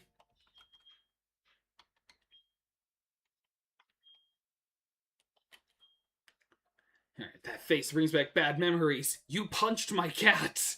I'm talking about the wind works. I got a whole lot of trouble for that little incident. What's with that look on your face? You do remember me, don't you? Fine, whatever. I'll tell you who I am again. I'm Mars, one of Team Galactic's commanders. So what is it? Are you some lovey-dovey couple to the rescue? Ma'am, we are minors. Not a chance. Not even a teeny one. You're all going down. I don't care if you're minors. Y'all gonna feel the wrath of my fat cat!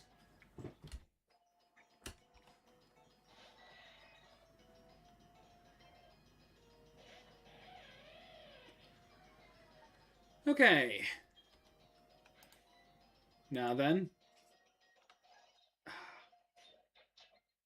Magnet boosted spark kill. A Bronzor. I'll switch out because I'm smart. Flamethrower. And the Perugly. You lost to my... This one lost to my Machop before, if I recall.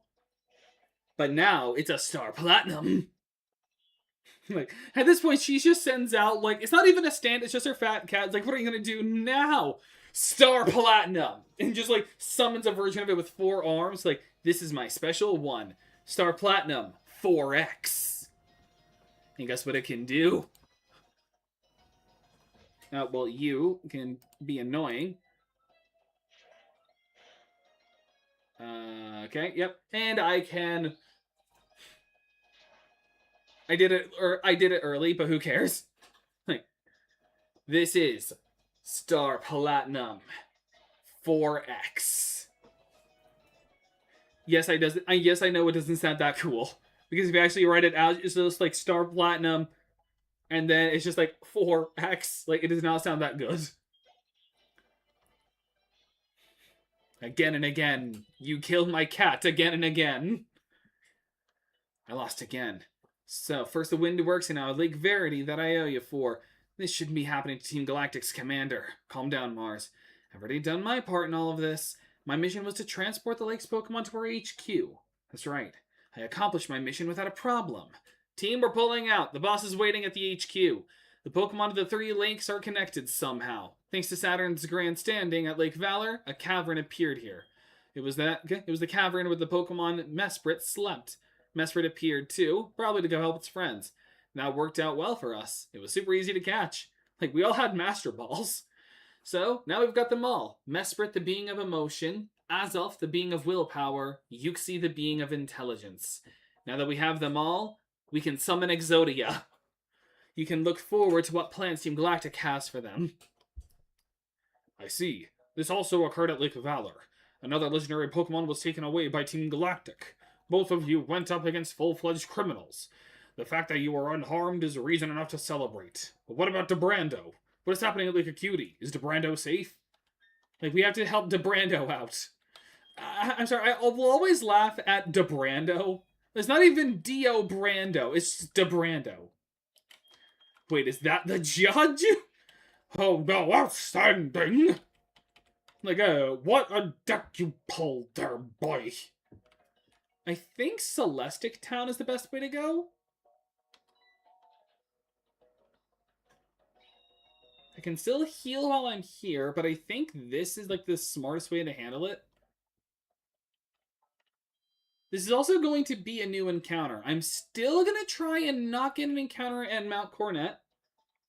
Oh, just imagine there's a stand about money. The more money you owe or own, the more damage you do or something random. Or the more your opponent has. I mean, I feel like that's just kind of like... it's like Lin Miranda May? Was it?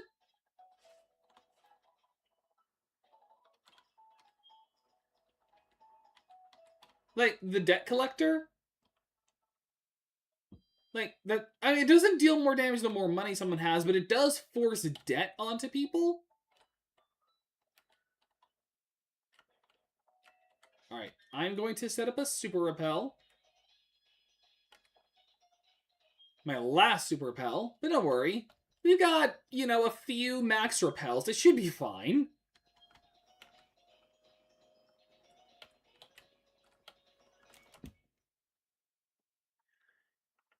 Mount Coronet. And now, Harvest can use Strength. I think this is actually canon. Like, Harvest being able to move boulders. I mean, if you can lift Shigechi, it shouldn't have that much of a problem. I mean, it can also... I mean, Harvest can do a lot, like... Yeah, get all 500 of them, and they could probably move a boulder. In fact, actually do 500, and you could probably, like, stack them on top of each other to make a humanoid stand. It'd be like that one scene in the Minions. Or wait, no, that was in a ride. That was on the Minions Mayhem ride. Or was it in the game? No, it was in the games. Okay, this is also the only other place that has fog in it. And it's literally completely avoidable. Granted, this is where a person could get Feebas if they wanted, but we do not need a water type. So, like, it's fine.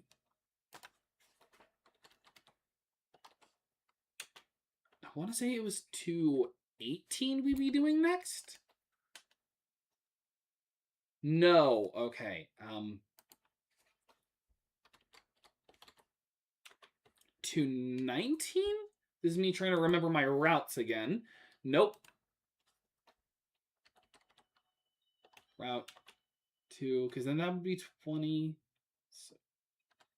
Wait, would it be Route 221?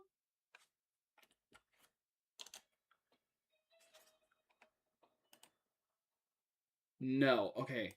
So, Route 222 then? It'd be the ice one? Nope.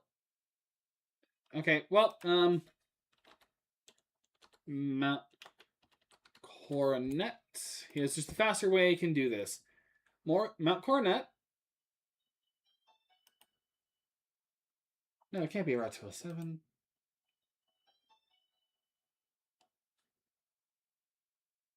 Is it 211? No. 16? Yes, Route 216. I was getting my routes wrong. Alright. This is... that is going to be an important one for encounters. Also, that's where you can get Regice, I believe. Actually, I can confirm it if I just go in. Yeah, never melt ice. So that's where you can get Regice. I don't remember where... Oh, perfect timing.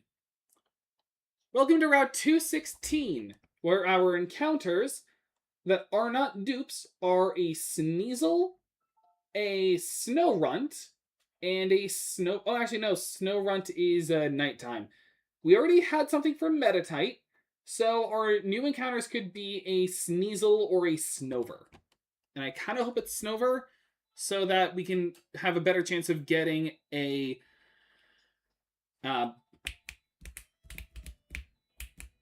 Absol on Mount Coronet's mountainside. Which is unnecessary, but it's fun. Star Platinum Harvest Festival. Harvest Festival, and form 3. They form a staff of limitless reach with the power of Star Platinum. That's kind of terrifying.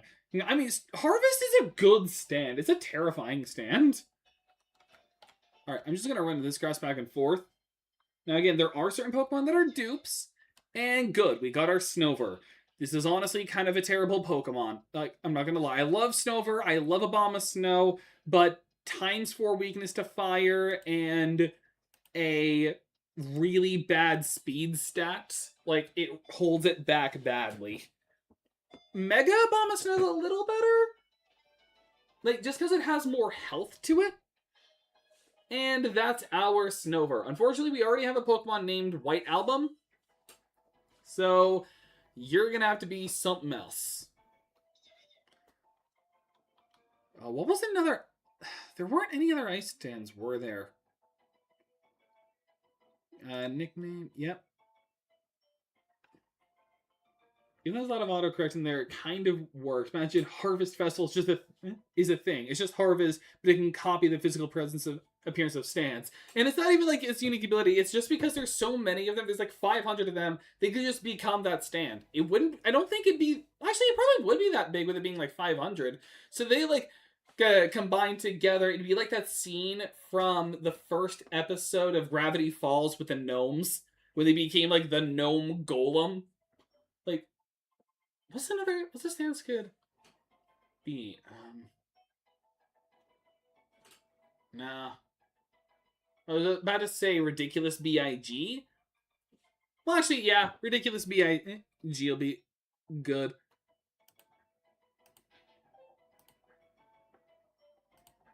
Nope. Dick Q. And then I'll have to just do it like this. Actually,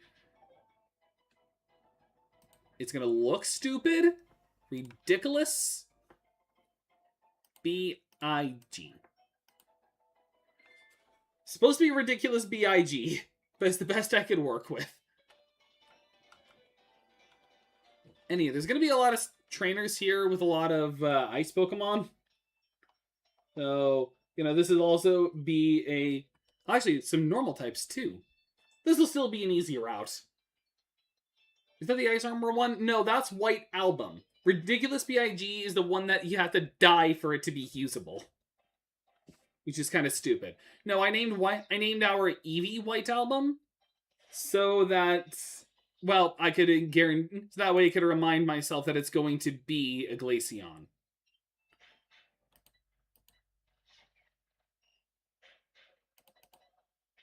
What? Why? Right, Sand Attack.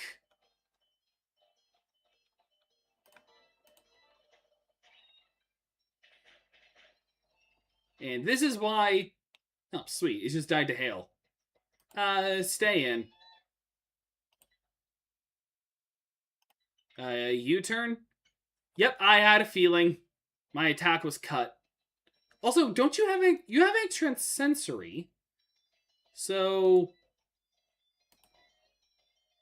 What does it do? That's the one where when you die, it only activates when you die... But when it does, it becomes an unstoppable, unkillable stand.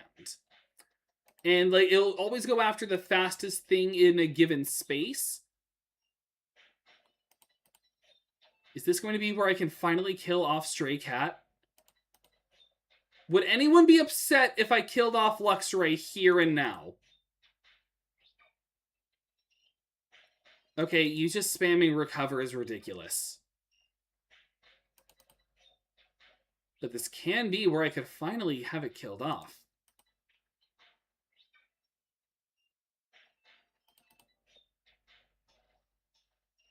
Nope, never mind. Lucky problem. God does not want this cat to die. This thing already died in the anime once before and then got reincarnated into a plant. I'm not letting it die again. Alright, God, thy will be done. On a terrible Pokemon, but you know what? We've done things to make it work.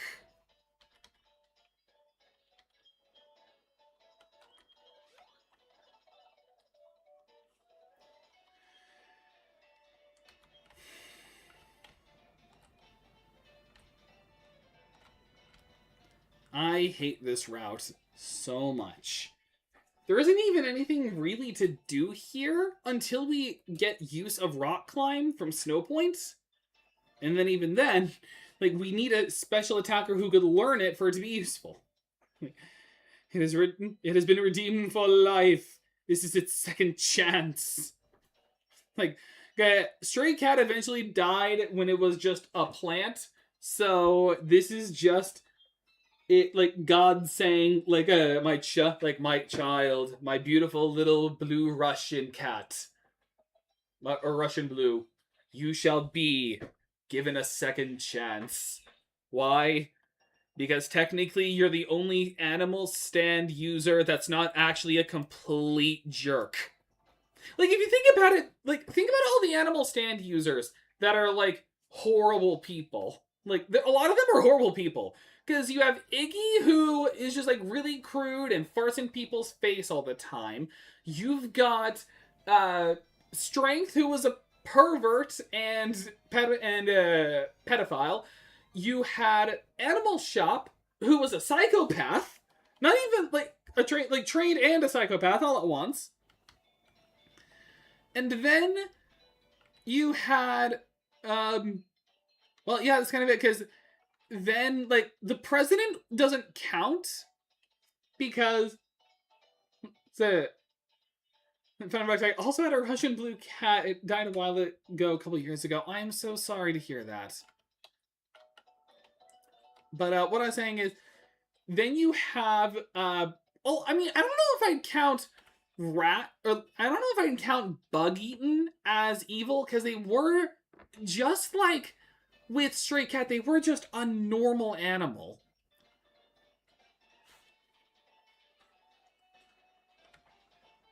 So yeah, like there was two of them and they were terrifying, but they were just a normal cats. Like, I'm talking on my own terms. Oh wait, I should have swapped Pokemon, because this guy has a Mr. Mime. Maybe a Flamethrower will kill from this range?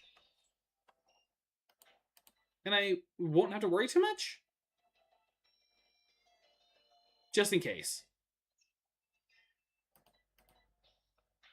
Flamethrower. In sunlight. Keep battling. And then who wants to see a turn 1 Solar Beam?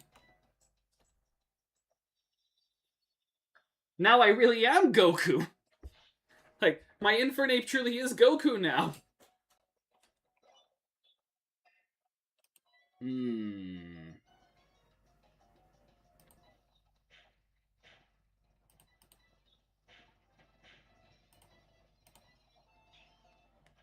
Oh, I didn't realize the sun had died. Oh well. Yeah, at least I killed the Dusclops.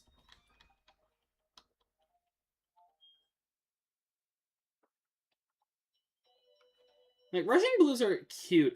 I never had one.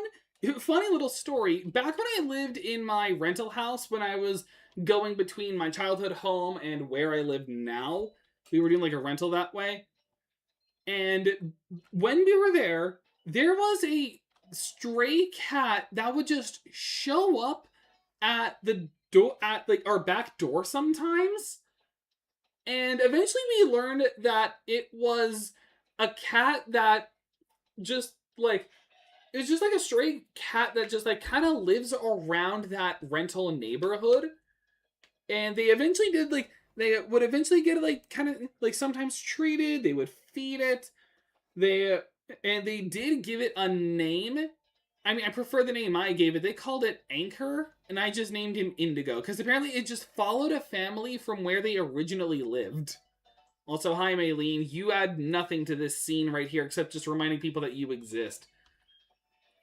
In fact, you just fly together instantly, but I'm walking for my training. Also, I don't have a fly Pokemon. I'm used to the cold because I go barefoot and lightly dressed. Like, I'm dying of hypothermia as we speak. I lost my toes to frostbite. She adds nothing. She literally adds nothing. Except just letting you know that, hey, did you know that she, like, as a reminder, she exists. Okay, the next route over does have encounters for us. But most important, but there is something important here. Because this is where you get Rock Climb. So, as for encounters, once again, we could get a Sneasel. And that's it, because Snow Runt is time-based. Oh, wait, we could also get a Swinub. You know, I'm going to be honest, I want the Swinub.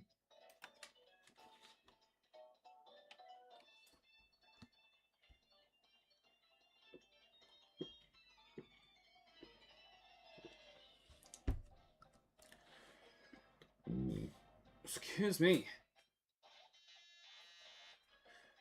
You killed my Gyarados when we first met.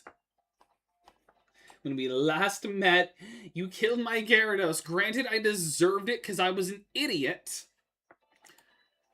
But not today.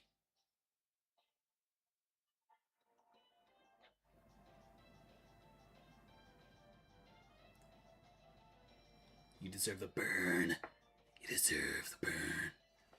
Can you name it White Album? No, because we already have a White Album stand. That's what I'm saying. I already named the Eevee White Album. If it ends up being the Sneasel, then I'll probably... Then honestly, I partially kind of want to name it Shadow Sabbath. And we had a barbecue. Who wants barbecue delectables, everybody? We've avenged our Gyarados from round 1.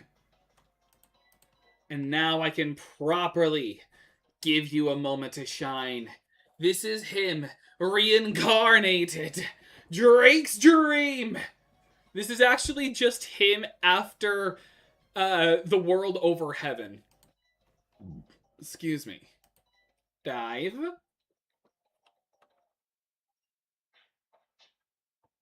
That was a crit. I don't even care if I got the burn. I was saying you could have if you didn't. Yeah. If I do, I'll probably name it Silver Chariot.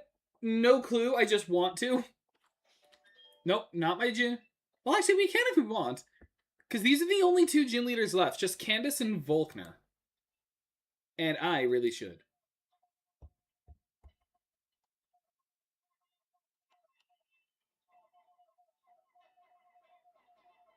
This actually does take me back. Cleaning my badges when I was a kid. You always have to do it until it sparkles.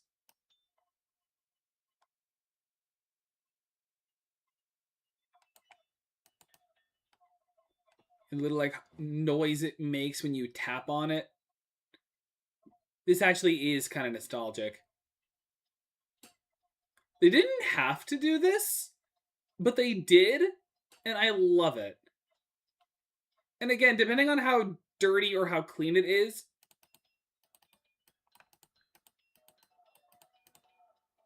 you get a different sound effect when you tap on it.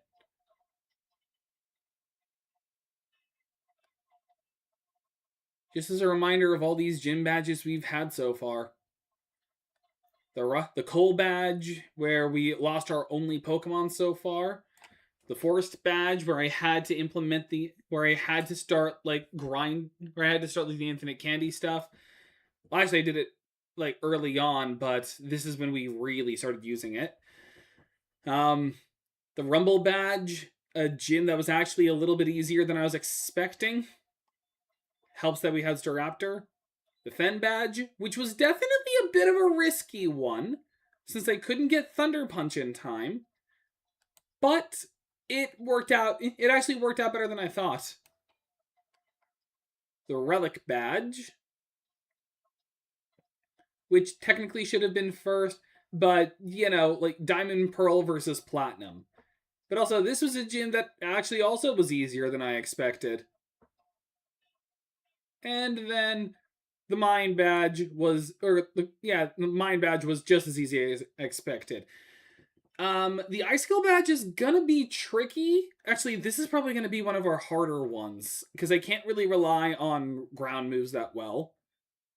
And because obviously my ground user is times 4 weak to electric. However, the Ice badge should be fairly easy, thanks to Infernape. So we'll have an easy time with Candace, just like we did with Rourke. Not Rourke, this was Rourke, but just like we did with Byron. And then Volkner should be fairly easy as well.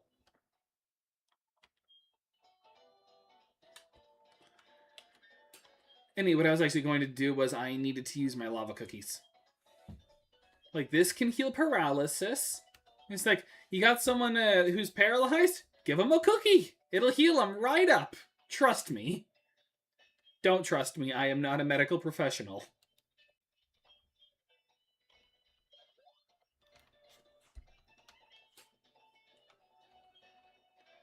I hate this part of the game. So I really do not like routes 216 and 217.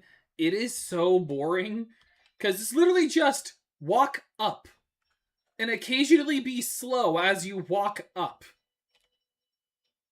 I really do not like the northern part of Sinnoh for this.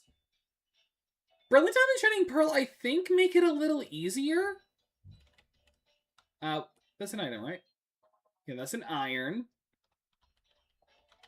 But I really not like this. And I don't even think this, like, speed up would help that much. Can't run, either. TMO7 Hail. This is where it mattered. Because right here... HMO8 Rock Climb. Got it. BRB, alright. Probably not going to talk that much here.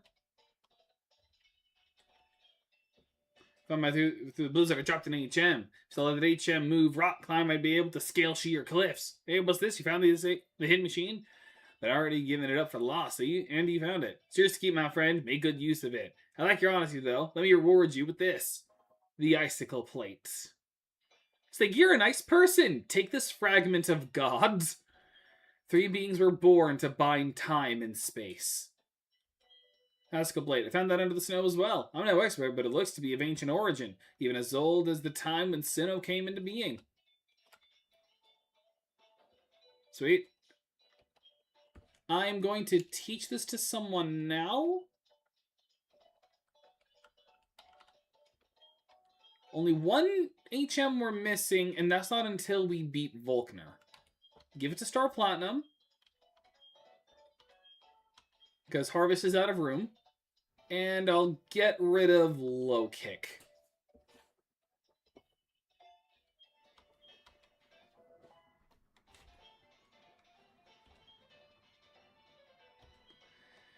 Alright, now for the rest of the boring route. This is such a boring, boring route.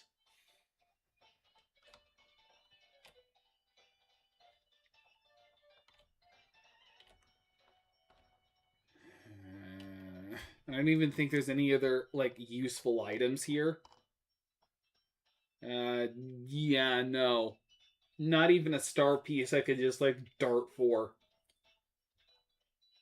Yeah. This is such a boring route. Because you move so slow in the snow. I think it's just... No, it can't just be you. Oh, wait, you're not a trainer. Okay. This is where I can evolve Eevee into Glaceon. This is good to know.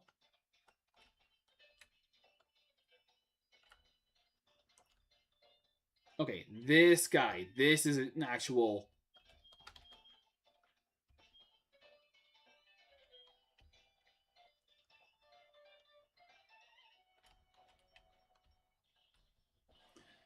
Fight you.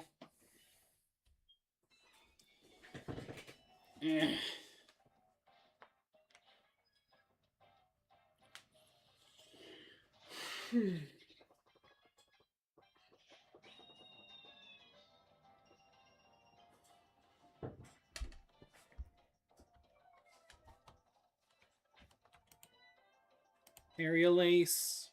Win. I'm going to let Animal Shop have all of these kills because they're not going to be of any use during the ice gym. Since obviously it's an ice gym and this is a large bird. You move so slow.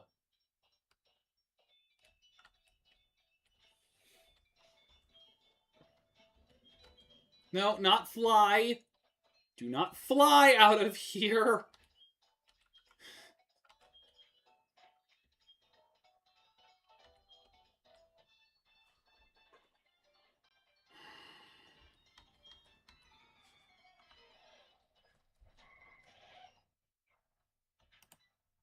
Bite. Bite down. Switch to Animal Shop. Like, it's a Baneri. I can very safely close combat.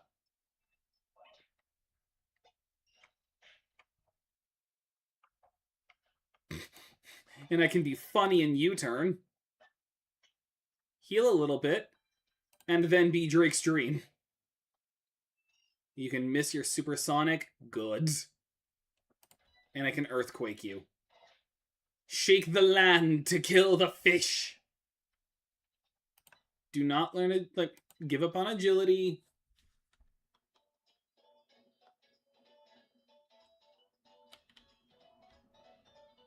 Acuity Lakefront. This is actually another encounter I can get. I don't think it's anything else new. Oh wait, actually 216. Or 217. This is actually just forgot. I can get an encounter here. Now, again, I could either get a Swinub or a Sneasel. I really want it to be Swinub, though. I kind of love Swinub. I mean, I love Sneasel, too. I love both of them. Like, I already have a Snover.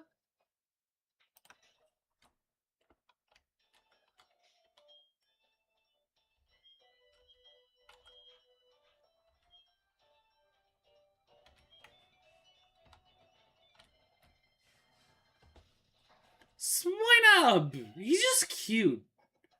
Like, that's why I like Swinub. Swinub's just cute. Okay, and Quicket Ball? Almost a Quick Attack. No, Quick Ball. Quicket Ball. I'm playing Quicket Ball, eh? And Swinub caught.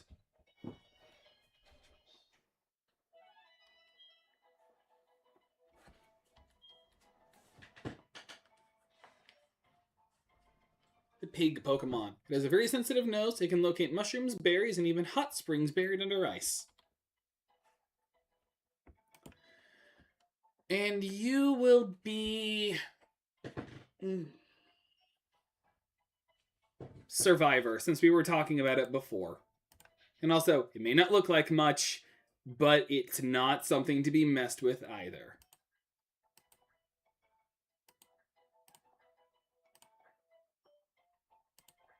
Survivor.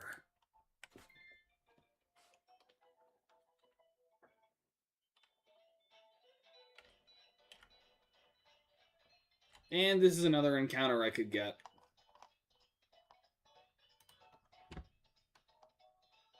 No useful items here.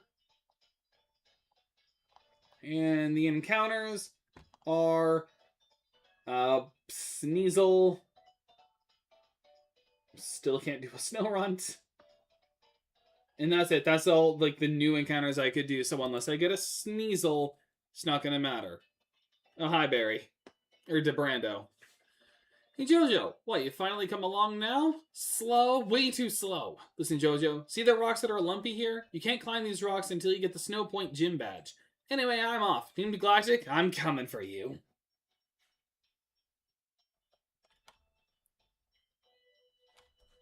Alright. Nope. This is the part of the grass snow that gets, like, the slowest.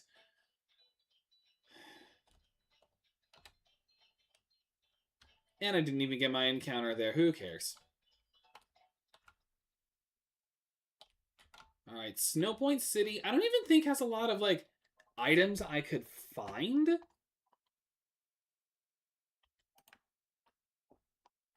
I mean, this is where the evil Mindy is. And this is also where the Diamond Dust thing is. I actually forgot about that. But yeah. Oh, a very evil trainer lives in this town. Very, very evil. In this town lies a woman you must never speak to, not even make a glance at. Don't even give her DoorDash. Why? Because she trades you a Haunter that doesn't evolve into a Gengar because she made it hold an Everstone. Mindy, The evil Mindy. Diamond Dust. You can almost say it's like Stardust. Yes. I forgot. I actually have the one of the Stardust Crusaders openers. I just forgot the name of it. But yeah, her. But the Diamond Dust thing is actually interesting. Basically, on Junichi Masuda's birthday, in Snowpoint City only, it makes a special weather happen called Diamond Dust, where the snow will be a little bit shinier. And that's all it does. You do not have any fights in Snowpoint City, so it doesn't do anything in hail. It's just a nice thing they do. So every January 12th, the snowfall here will be replaced with Diamond Dust. But also to show off that horrible woman, just so I can show you. Oh, nope. Other, different house.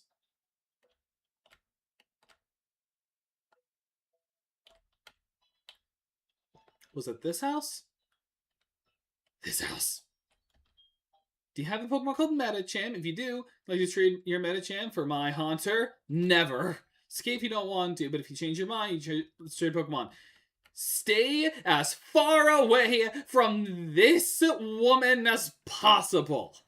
She tricks you into thinking you're getting a Gengar when you're actually getting just a Haunter with an Everstone. It is the meanest thing ever. I love how my girl has so much vivacity and charm. She sold me here hostage to help me. She traded me a Graveler. Fun fact, Scarlet and Violet is the only game to my knowledge that doesn't have one specific trainer. And yes, I know you're referring to who the troll is. Yes. Oh, Mindy. He's like in Drake and Josh, Megan. For Pokemon trainers, it's Mindy.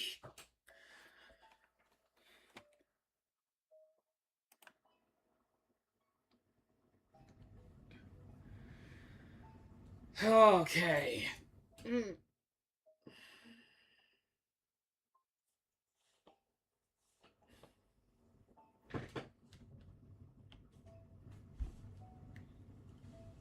And yes, I think you're, although I'm blanking on who that one specific trainer is. You're referring to someone who do like the Everstone thing. But either way, this, like, here is our gym. Her level, highest level is 44. And honestly, since I already brought everyone to 40, I'm gonna leave everyone at 40 to make this gym fair. Our strategy for this gym is very simple. Infernape and Machamp. That's it. Luxray if I'm feeling risky with Irontail, but just these two. It is the Ice Gym after all, and thankfully, they'll have no problems here. Also, I just thought of something. Do I have a Pipia? No. I don't even know if PP Max. But this, I hate. This is another part of the game I hate. Obviously, ice puzzles are not fun, but this in particular, it's just a sliding puzzle. I'm not the worst. It's not horrible, but it is kind of annoying. And you're just gonna see a lot of this is just going to be me doing the ice puzzles and gym trainers.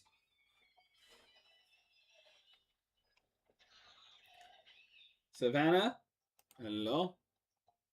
Like, I'm going to punch. I'm gonna punch. Little bit of oh, no, I could still stay in for vacuum waves. You know, if you don't instant protect. Flamethrower. Also, I just realized Strength is going to be helpful here since I gave him Sunny Day. Infernape is just such a good Pokemon for Sinnoh playthroughs.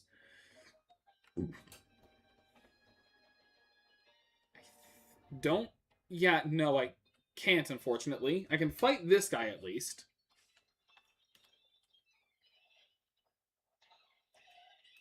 Yeah, because I can stop Snowcloak from happening thanks to Sunny Day. So this is actually very good for me.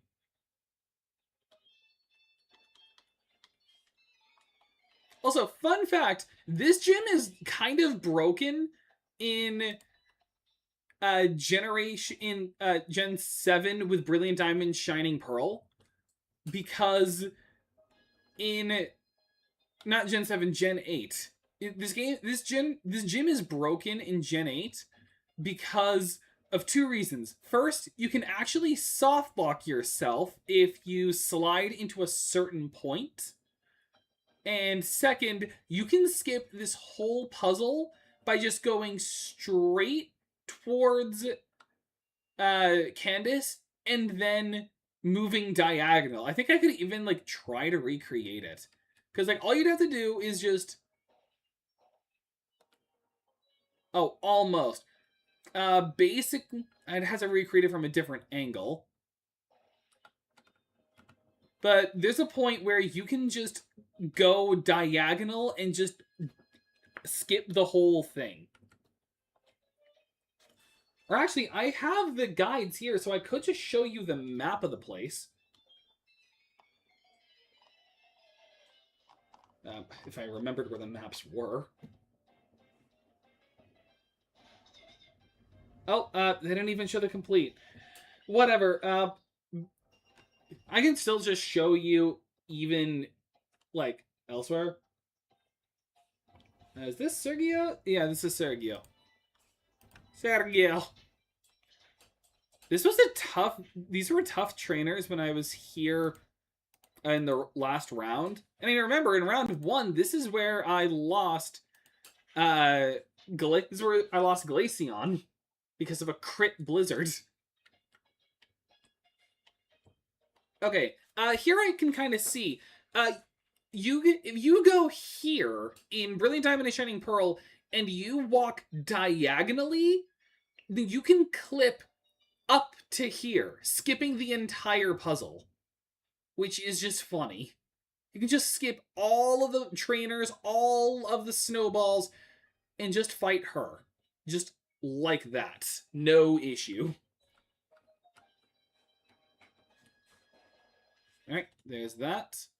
What am I missing? Oh, right. That right there. I think I just gotta go behind Sergio. Or actually go here. Then... Oh, just right here. I didn't even have to fight her. Didn't even get enough ups. Oh, wait. Oh, that's it. I'm done. Alright, that wasn't as hard as I thought. Okay. And Candace time. I didn't even fight every trainer. Don't need to. I am going to use some super potions for healing, though. Oh, and I'm going to use an iron. I give it to strength so I can help my Sunny Day strategy. This should still be an easy gym. Because she'll lead with a Sneasel that I can just hit with. That I could just simply... Alright. You want to challenge Candace? Sure thing. I was waiting for someone tough. Could you... But I should tell you, I'm tough because I know how to focus. Pokemon, fashion, romance, it's all about focus. I'll show you just what I mean. Get ready to lose. Not this time. You're going down.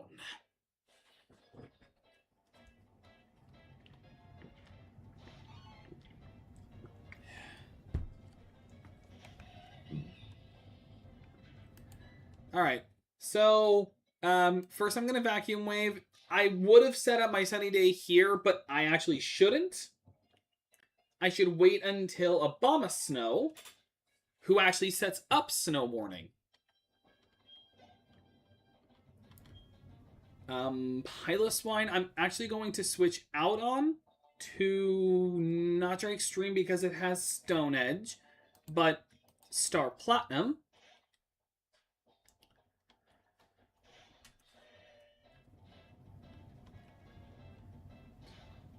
Because it has, because again, Stone Edge I'm not risking, so Cross Chop. Ha! Do I get the crit? Because this move has a high crit chance. No. Well, it's still cross chop. It's 100 base power. Frostlass? Ooh. I could... Oh, no. It has Psychic, so I shouldn't do my Sunny Day strategy. But if you're doing it now, then this actually saves me a bit of time. I shouldn't stay in with Star Platinum either, because it has Psychic, so these two actually can't handle Frostlass. Stray Cat can, because it has Bite, and technically so can Drake's Dream. These two can both handle fairly easily.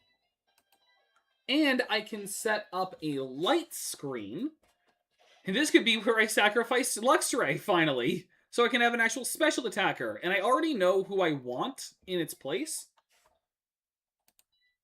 So first I'm going to light screen, so I can give you a semblance of hope. And then just bite. And miss a bunch.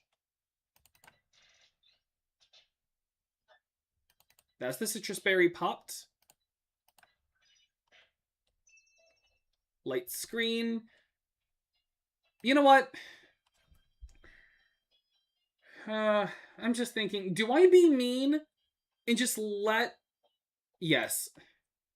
I mean, some people are going to be mad at me, but I don't care. I want... Not only do I want another special attacker on the team, but Stray can't really help us in the next, like... He can, like, be a tank in the gym, but the Elite Four, he can't do much outside of having Crunch.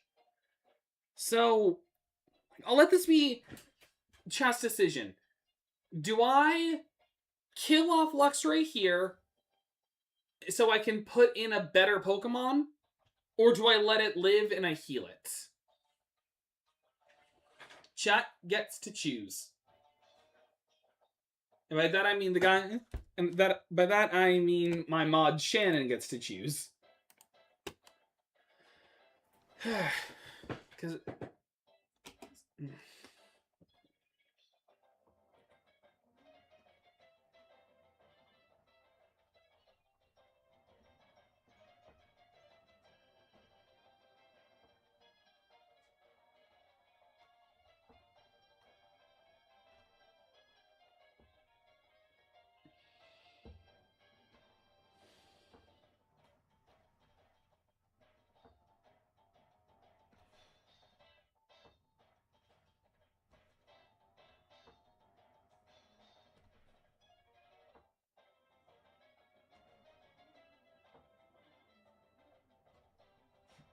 You know what?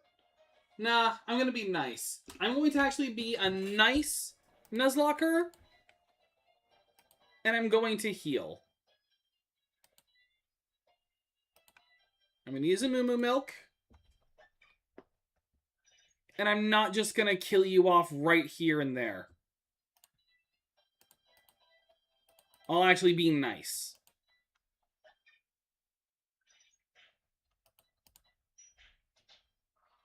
There. And we even got a kill with Stray Cat. I'm not going to just be the kind that would just kill off. That, no, I'm not going to be mean. I will be nice. And I will go into the Elite Four with a Luxray.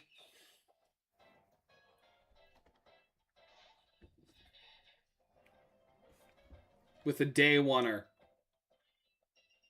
Plus, that would mean I would have said I had like 2 deaths, and one of them was just because I wanted it to die, and not because it would have actually helped the Nuzlocke, or because I had no choice.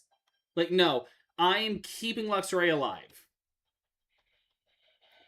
And you know what? I should, because, you know what? Like, we lost our Luxio in the last run. So yeah, this is redemption. This is redemption. And Wormhole doesn't count as a failed redemption because we also sacrificed Beautifly in the Heart Home Gym. You've earned my respect. Like, for not killing your Pokemon off. I think your focus and will bowl us over totally. Oh, you're supposed to give you this. I earned this Icicle badge by being nice. I can now use Rock Climb outside of battle. And TM72 Avalanche. Not a bad one. It's basically like Brine. If you take damage, the moves at power is... Well, actually, no. It's more like Revenge. It's like the Ice Revenge.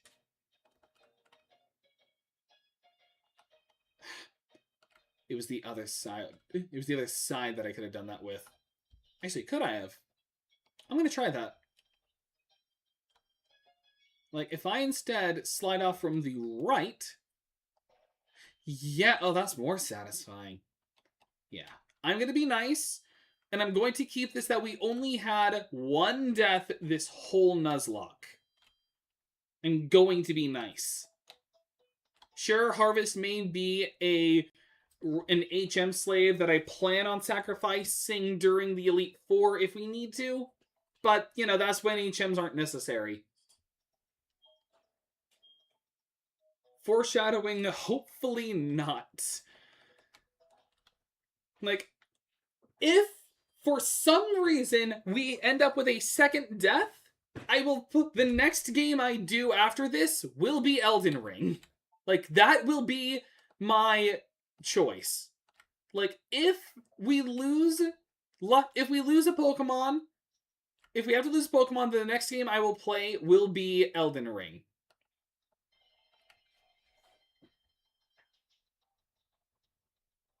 That is the bet I'm making with this. In fact, I'm even going to prove it. I'm even going to solidify this with the power of text. I just gotta change what this says. And also, I gotta shrink it. So first... Oh, dang it, no. It just duplicated. Dang it. Delete that, and I gotta put this back. Death toll 1. Alright, I should have just put a secondary text. Add new.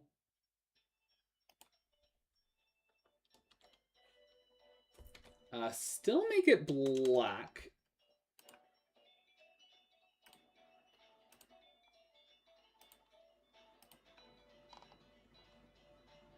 Oh, that was background color. Okay. Still make color black. And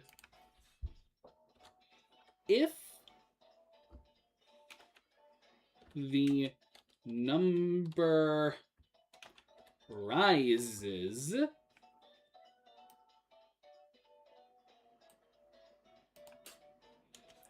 I play Elden Ring.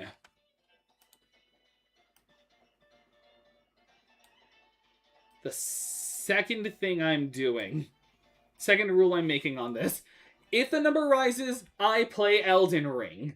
This is what I am challenging myself with.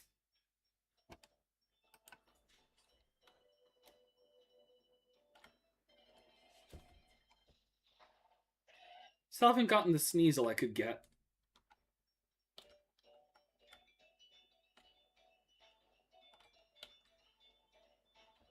I hate the snow. Snow and fog are the worst parts of Sinnoh. Alright, now I can use Rock Climb outside of battle, which does mean I can get a lot of other useful items. But yeah, and then we find out that we were too late. Debrando lost to Juniper. Your Pokemon aren't bad, but you're laughably weak. You honestly thought you could save the Pokemon of the lake and become the Pokemon champion? Dream on, little kid. But ew, it's so cold here. Let's go back to the Veilstone HQ. Oh hey, now they know the HQ location, except that doesn't matter because the HQ location was public. Oh, don't I know you? We met in Eterna City. Listen, Team Galactic is going to do something huge for everyone's sake. That's why you should keep out of Team Galactic's way. Don't come whining about poor Pokemon or other trivial junk like that. Don't waste your time coming to our HQ in Veilstone. Now, if you'll excuse me, DeBrando, you good? Brandos never lose twice. Well, actually, we lose a bunch of times, but you know, I'm the humble exception. Yeah, that's right. I couldn't do anything against Team Galactic. That Pokemon called Yuxi. It was suffering. I'm going to get tougher. It's not about winning or losing. That's not good enough. I have to be stronger. It's not enough to just want to be the most powerful trainer ever. It takes honest effort and a determined heart.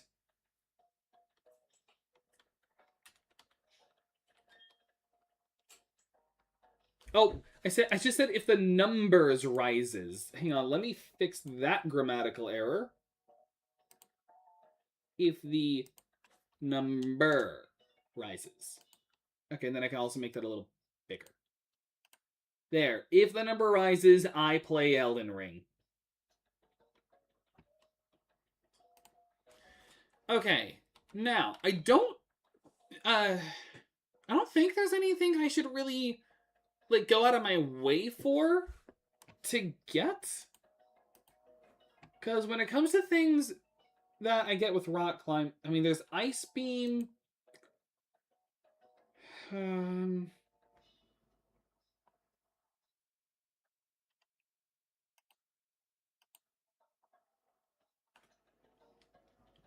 don't think there's much else I should really go for. Unless I really want Dream Eater.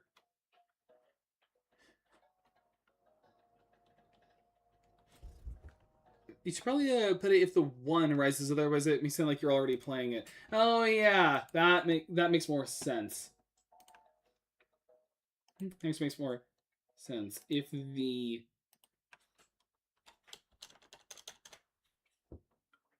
actually no, smarter thing. If I lose another Pokemon.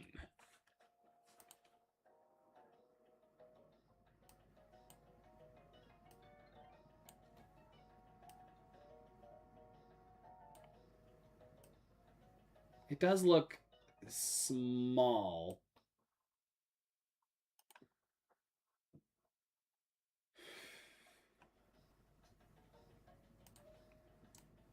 Well, maybe if I just do... Yeah, that works. Okay, if I just change orientation, that still looks legible. If I lose another Pokemon, I play Elden Ring. So there. Oh, wait, I was supposed to fly. Now we head to Veilstone. Each Veilstone city to go to their headquarters. Although, unlike Lysander Cafe and like the Aqua Base, Magma Base, and what's another like villain HQ that was well hidden? The Team Plasma HQs were always well hidden because they were either underground or moving. But unlike all of them, this one's just out in public. It's literally like Team Galactic is just Pokemon Scientology. Like, there's scientists who have like a warp perception of the world. They steal a bunch of things, probably commit a lot of tax evasion. They have like a warped understanding of what they want out of life. And they also like have their buildings out in public.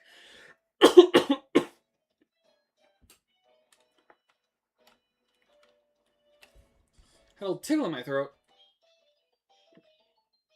There, would you look at those antennae? I don't know what they do, but those are some mighty impressive antennae. It's like people who are Scientologists. I don't know what we do, but you know what sounds... Oh, it sounds cool. Even though it doesn't, it's terrible. L. Ron Hubbard is not a good writer. Hey, it's you! I bet you don't remember me, but I sure remember you. Because of you, they took my Clefairy away. My partner called it quits and went back to his old country. I know nothing. I don't know anything about any storage key. Look at her! Haha! You leave this to me. The storage key for entering the Team Galactic hideout. I have it right here. A frontal assault is not, but it is not possible. But we can enter their hideout. Well, will you enter the hideout? You have your reasons, yes? I'm taking down Scientology and Tom Cruise can't stop me. Very well. Inside the Team Galactic warehouse. We will meet there. Prepare the best you can. I shall join you shortly. For I never told you my real name. I cannot tell you my real name. You can only still know me as Looker. But you can know my last name. I am Speedwagon. Oh, I thought he would have actually left. Whatever. Looker Speedwagon. I like that. Like, this is my take on this Nuzlocke. Like, it was like it was like JoJo's, but then Made in Heaven happened, and now this is like my rewind. Like, this is my secondary existence. Like, because there's always got to be a JoJo, there's always got to be a Brando, and there's always got to be a Speedwagon. Ah, hello. I have kept you waiting. I will use the storage key I've obtained from the Team Galactic. Yes, it opened! I think I say that, but Doofenshmirtz has the entire villain base out in the open, even if it is a cartoon. I don't count that, because Doofenshmirtz is not a villain. Even his own daughter has admitted that. You're not a bad guy. You're just a dude doing but you're just a sad man doing bad things. That wasn't her exact words, but Doofenshmirtz was not a villain. Like, has it been admitted in the show? And I mean, he even did good works eventually when he became a good guy working for Alka. So, like, he does not count. I mean, heck, even in the episode when it showed them, like, in the future as teenagers, Doofenshmirtz scratched out the evil on his logo. And in the episode when he was teaching at his daughter's high school, he scratched out all of the evil on his science books. You will go on ahead, my friend. Do not expose yourself to danger. Yes. Anyway, here's a Dusk Stone if you had a Murkrow and you wanted a Honchkrow on your team.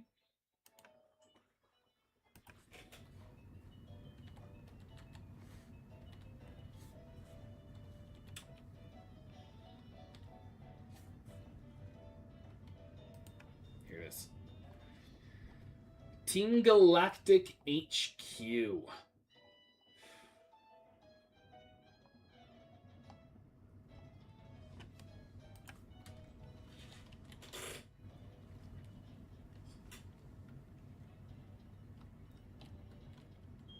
Team Galactic will set free all Pokemon, all of nature. Team Galactic will then own it all.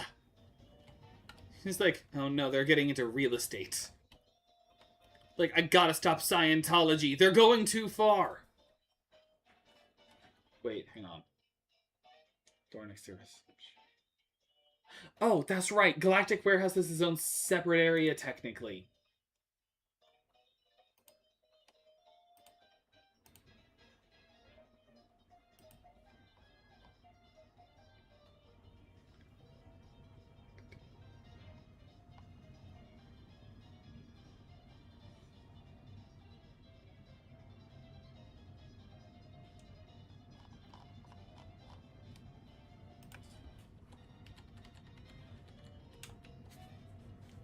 Here it is. Warehouse. I gotta know my trainers on both sides. Wait, no, this is still put as Galactic Warehouse? Does that mean that there were... Oh, wait, there actually was. Oh, okay. I'll keep it like this. There's really only just 2 trainers in the warehouse? Okay.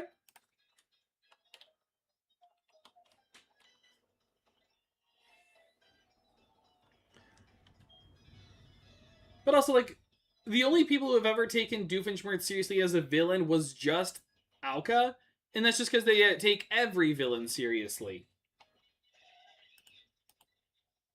Flamethrower? Really?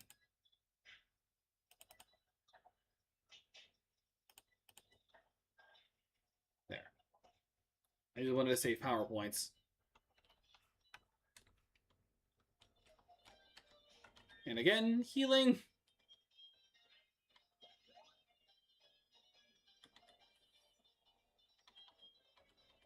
Always top off.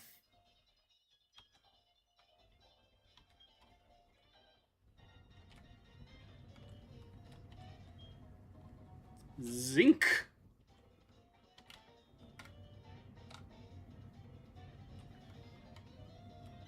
Well, imagine if Doofenshmirtz encountered Scientology. I just thought on the imagine if Doofenshmirtz ever learned about Scientology. Like, yeah, you people are truly evil. You're tricking people with an elaborate scam to make them feel better about themselves, to take their money so you can evade taxes. Wow. Like, wow. Well, the guy made a cheese machine for aging cheese, but could also use it to age people. Makes sense. Yeah, that's fair. I mean, Doofenshmirtz has always been the equivalent of he makes all this technology that could be used either for good or for like catastrophic destruction, but he uses it to be petty. Like, and that's always like his joke. Like he's the villain who could be living like a king.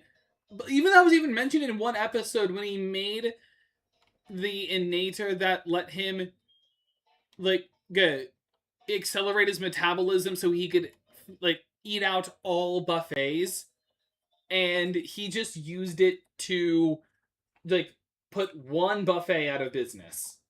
Also, was there anything in the warehouse I could have needed? I could have gotten just sludge bomb. That mattered at least. Just sludge bomb. Like, and even then, that's like later. Excuse me. Alright. Now time to navigate the warehouse. Because, like, you had that, and someone said, like, you could sell a bunch of those and be a millionaire just off of that. But he chose to put a bunch of buffets out of business. I remember that episode. What was the episode about for him? No, his thing was he realized how much money people can make off of owning a buffet because they charge you so much, despite you never being able to finish a full plate sometimes. So his plan was he would open a Drusselstinian buffet because the food there is terrible, but that means that he can just make a bunch of money and people can barely eat the food. So the scam was basically, but he wanted to put all the other buffets out of business, so that way it was like he's the only buffet in town. That was his whole strategy. I mean, he's had like strategies that were he's had plans that were more evil. Like the time when he wanted to make an entire festival smell of dirty diapers, which I can tell you, those things stank. That was a crit. That Murkrow almost killed Stray Cat. That was almost foreshadowing. Anyway, let me just Hyper Potion you. Technically, I didn't need to use Hyper Potion. I could still use the milk, but, you know, you deserve it, Stray Cat. I'm trying to be nice and apologize.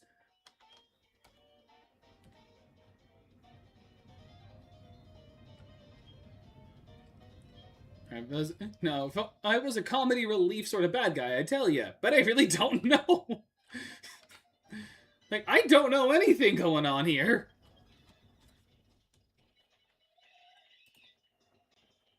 Flamethrower. I win. What's this sign say? The Team Galactic Credo. Everything belongs to Team Galactic. Look beyond the world. Space will become Team Galactics. But I remember, like, every episode of Phineas and Ferb. I have not seen the latest season because I'm waiting for it to finish so I can just binge it. Is kind of my plan. Like, I have a grand plan when it comes to it. Like, I'm gonna wait it out, and then I'm gonna binge watch it.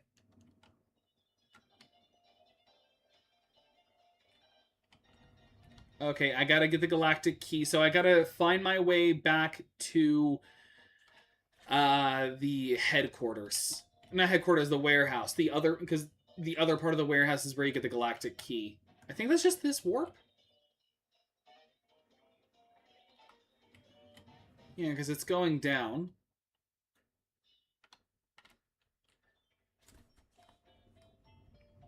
Scientist Frederick. Hey, now our HQ is a state-of-the-art facility. Snot-nosed like you want to keep your hands duty to yourself, to the hands to yourself. I'm Birdie from Deltarune. This is what happened after the Snowgrave route. Also, nothing on Weird Route, because I'm trying to keep myself away from knowing anything about Weird Route, so I can play it once all the chapters are out. Like, just as a reminder for other people.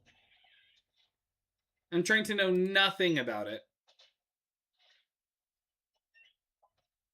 If that was a crit, I would have lost Stray Cat.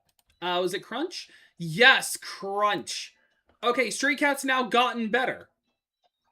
This move would be better if I was Electric Dark, but for some... Although it makes sense when...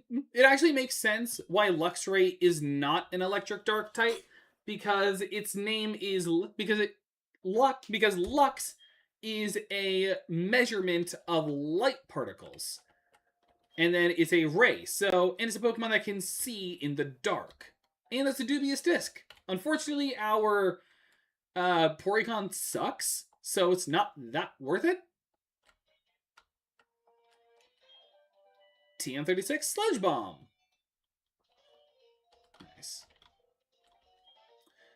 Okay, to get to Master Cyrus's speech, where was it now? Galactic Veilstone Building, that much I'm sure about. Going through the door besides the reception counter, I think it was. What did I do with the key again? Where's it gone? He's like, where's my key? I found his key. Chris, we need to get stronger. He's like, Chris, I need to kill more people. Like, next person I'm killing is my homophobic mother.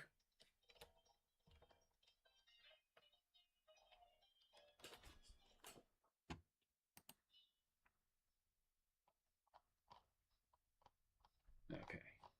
Just checking the other items here. Anything that's actually of note. Snatch is worthless. I can get a PP up here. Mix the boxes to the right of the door. Okay, I'd have to go in through the front. But outside of that, Elixir... I can't get the Elixir, never mind. That's Diamond Pearl, Brilliant Diamond, Shining Pearl exclusive. Yeah, that's all that actually matters. I mean, I can get the Master Ball, but yeah. So, the only thing I'd really want is the PP up. But I want to check something on this side of the building before I do that, because to get to the speech, you just have to go in through the front door. But I want to see what was at that other locked door I was at. Like the one up these stairs. Move my mouse.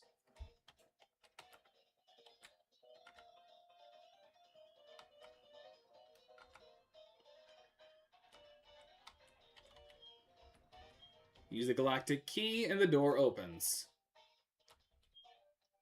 This was just for frustration. Really? This is where you get frustration from? Well, that makes me... Well, not frustrated, you know, I'm a little annoyed, you know? I'm a tad perturbed. Alright, this is still the fastest way to get out. Actually, I once saw a Deltarune meme where Zeus was like, hey, I know how we can defeat the Roaring Knight. We just gotta take this into the Dark World. And it's a Goku figurine. And suddenly, like, Chris is being texted by the Roaring Knight, and Carol's like, we're screwed, we're screwed, we're screwed, we're screwed. It's like, this is all I have to do. Like, hey, Susie, I know how you can save Undyne, Asgore, and Toriel. Like, what do I have to do? Take this. This is a Goku figure. Exactly. Like, and you know what? I'll be nicer. I've got some others here. Hands them like a Gojo one and a Rimuru Tempest one if they exist. Like, just hand them that. It's like, take these into the Dark Worlds and no one can stop you. Sweet.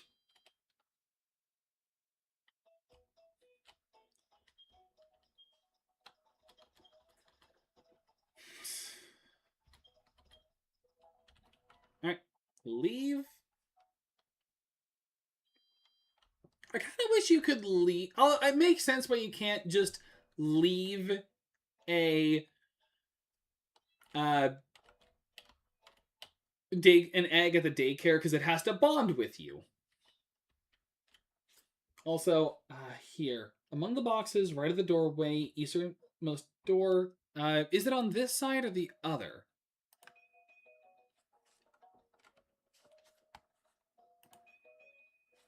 This side, sweet. PP up. I'm going to hold off on this, and then I'm going to do a vote later on should I have Cross Chop or Dizzy Punch.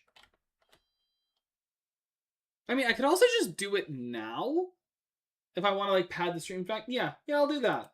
I'm going to do it now. I'm going to make a post on my channel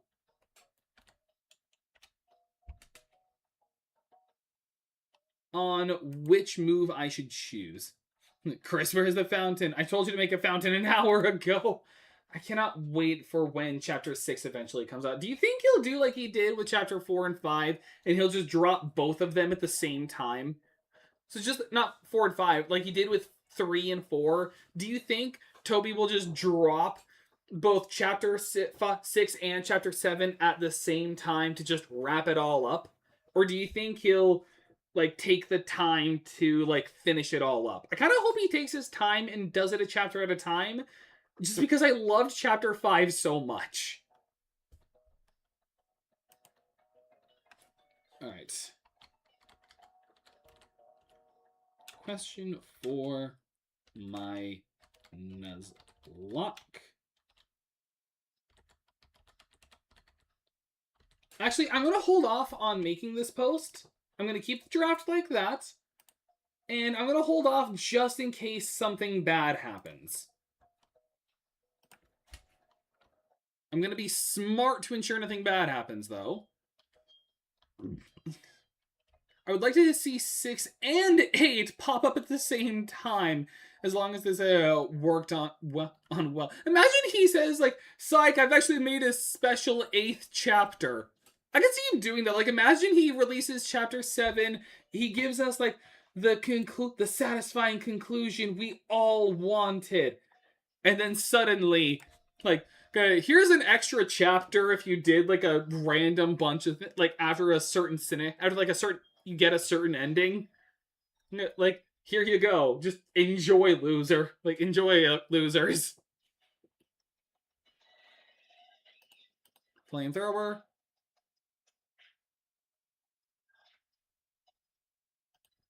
Switch to Stray Cat. Stray Cat's not catching strays this time.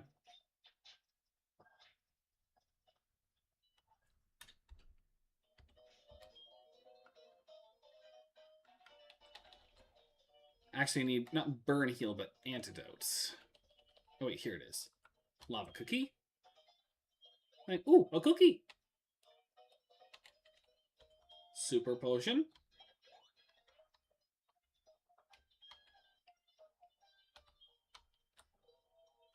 And like Chapter 8's purpose would just be, by the way, here's an explanation for what Sans and Papyrus are, and like who they are and where they came from. Like, just so you can get that bit of closure.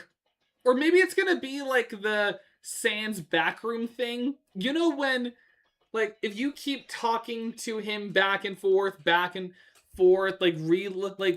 saving, like reloading the save over and over again, he tells you about the back door, and then it just takes you into his like secret lab room. He's like, Sans, are you manipulating time and space again? Like from Papyrus. TV room, state-of-the-art audio and video system for member use only. Onward to a new universe, Team Galactic! It's like we may be Scientology, but we're actually slightly better. Why? We have TV. I assume I've never been inside of a building. I know that you can actually, I know that people were trying to, like, map out the buildings. Like, I've stumbled on a cult meeting. Psst, here, over here. This gathering of the Team Galactic. What is the meaning of it?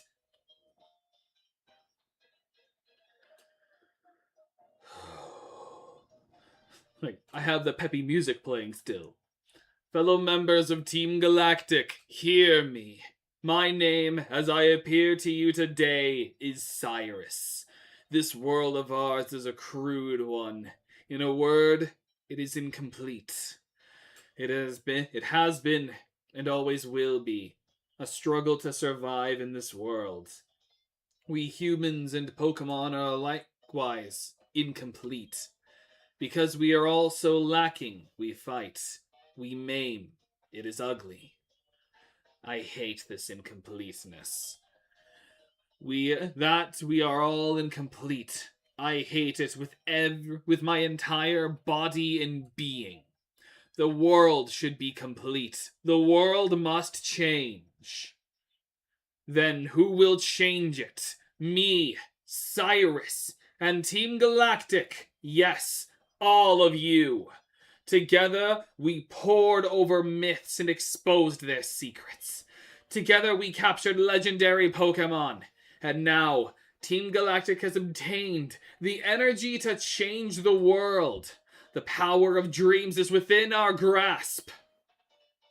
Understand it, fellow members. My long-held dream world is on the verge of becoming reality. All those headed to Mount Coronet, and those who remain here. Though our missions may differ, our hearts beat as one. Let there be glory for Team Galactic! Master Cyrus is the greatest! Can I bring my PS Plus account? Phew! So that was Cyrus, the boss of Team Galactic. Quite the performance, no? Mesmerizing for one, only 27 years old. He's 2 years older than I am. But to make a world for Team Galactic and none other, it is preposterous. So much so that it makes my head spin. A new world? What is that? And what is this incomplete world? Very well. To investigate such matters is the job of the International Police, of which I'm a member in good stead, and it is my job, therefore. We shall part ways here. Take good care. Take extra care, my friend. Head on the swivel. Why do I feel like the guy's trying to do something you'll regret? Like, Gauss proceeded to make a whole, I knew it. Like, nah, he's just trying to do he's just trying to do the over heaven thing. Even just as convoluted. He's like, although it doesn't involve having to turn Cape Carnaval literally on its side. Well, I found a doll. Apparently someone sleeps with a doll. No judgment, I slept with one for like 18 something years, 18 or 19 years. I don't remember when I stopped, but, you know, like nothing wrong with that.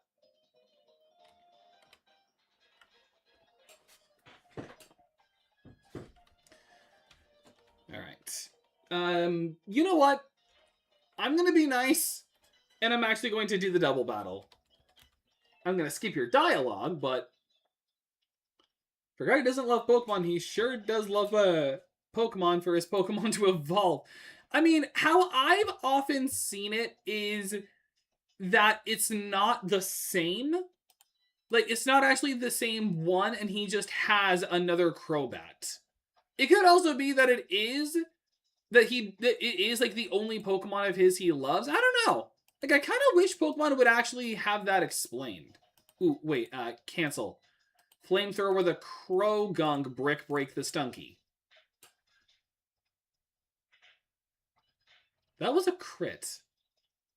Star Platinum is yoked.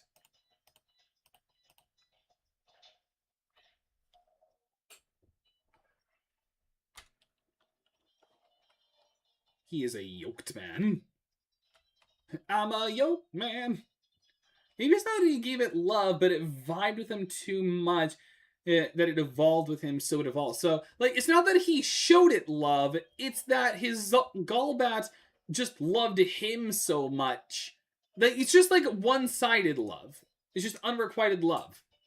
So, he just loved it so much that it just evolved into Crobat. Actually, I could see that. Oh, dang it. Please tell me they didn't mess up OBS. No, okay. I accidentally minimized it slightly by a couple pixels. I was just trying to make sure that didn't mess up the capture in OBS. And it did not. Thank God. Alright, so that warp didn't work. It's like warp pipes. Like, which one is it? Nope. Hold on, what's here? Max elixir. Nice. And just a normal elixir. Sweet. This break room has everything. Except a TV, but, you know.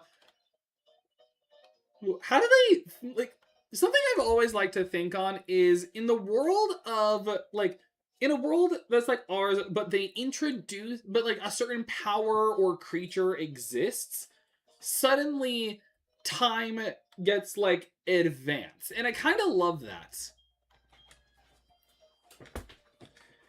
Cyrus, I've come to bargain.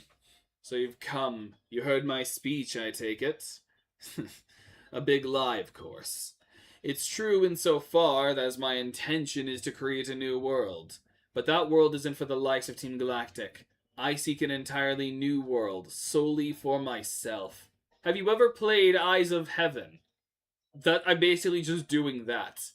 If not, it could never be the complete and perfect world. You've seen my minions of Team Galactic.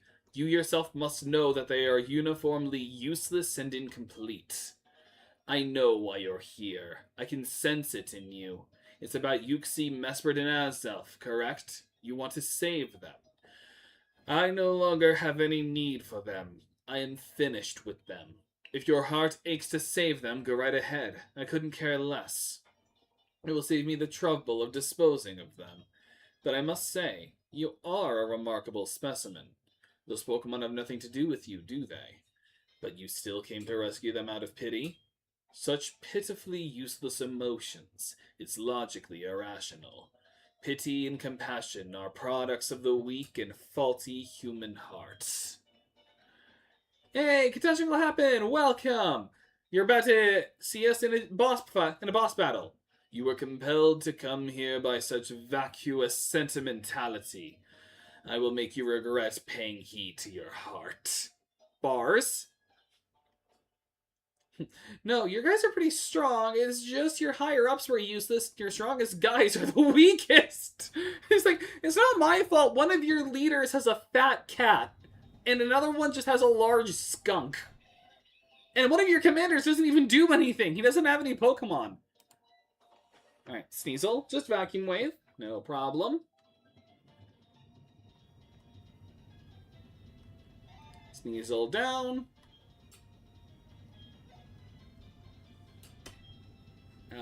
Crobat, go into Stray Cat.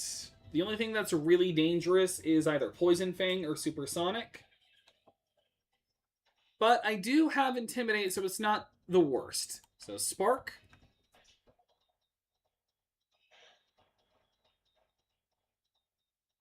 That was a crit?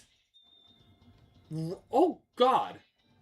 Well, I mean, I know that it has a higher crit chance, but still. Okay, I'm going to heal. Milk. Like, don't actually give cats milk, you will give them diarrhea. So, but you know what? Luxray's an exception. Have the Moo Moo milk. Like, it's unpasteurized, so it's actually healthier for them. I can imagine that's what one person could say to make him see his illusion of perfection as flawed. Like, nah, he just needs something to make him realize that there will always be something good in this world. And for that, I say, hey, dude, have you ever seen, what's an anime that could do that? Hey, dude, have you ever seen Gurren Lagann? Like, we can share my Netflix account, it's fine. Like, I have no problem with it, seriously. Okay. It's a little risky for me to stay in a Stray Cat, because I don't remember if I ever picked up a random full heal or not. So I'm going to play it safe. And because I could do Drake's Stream, so I could use Ice Fang. So yeah, I'm going to do that. I'm going to Drake's Stream. He is a bit low level, though. But it should be fine. its strongest move is Drill Peck, but I shouldn't have too much struggle with my last Pokemon. Plus, I have Intimidate, so that reduces attack damage. So, Ice Fang. And I outspeed, which is nice. Like, you may be higher level, but I have a fast Danger Noodle. Okay, this should do not as much damage thanks to Intimidate. And it doesn't even have, like, a high crit ratio. So, yeah, we're safe. And I'm going to Dive, because I think this is going to be stronger since it's Stab and it's already higher base attack. It's Stab. Oh, no. Okay.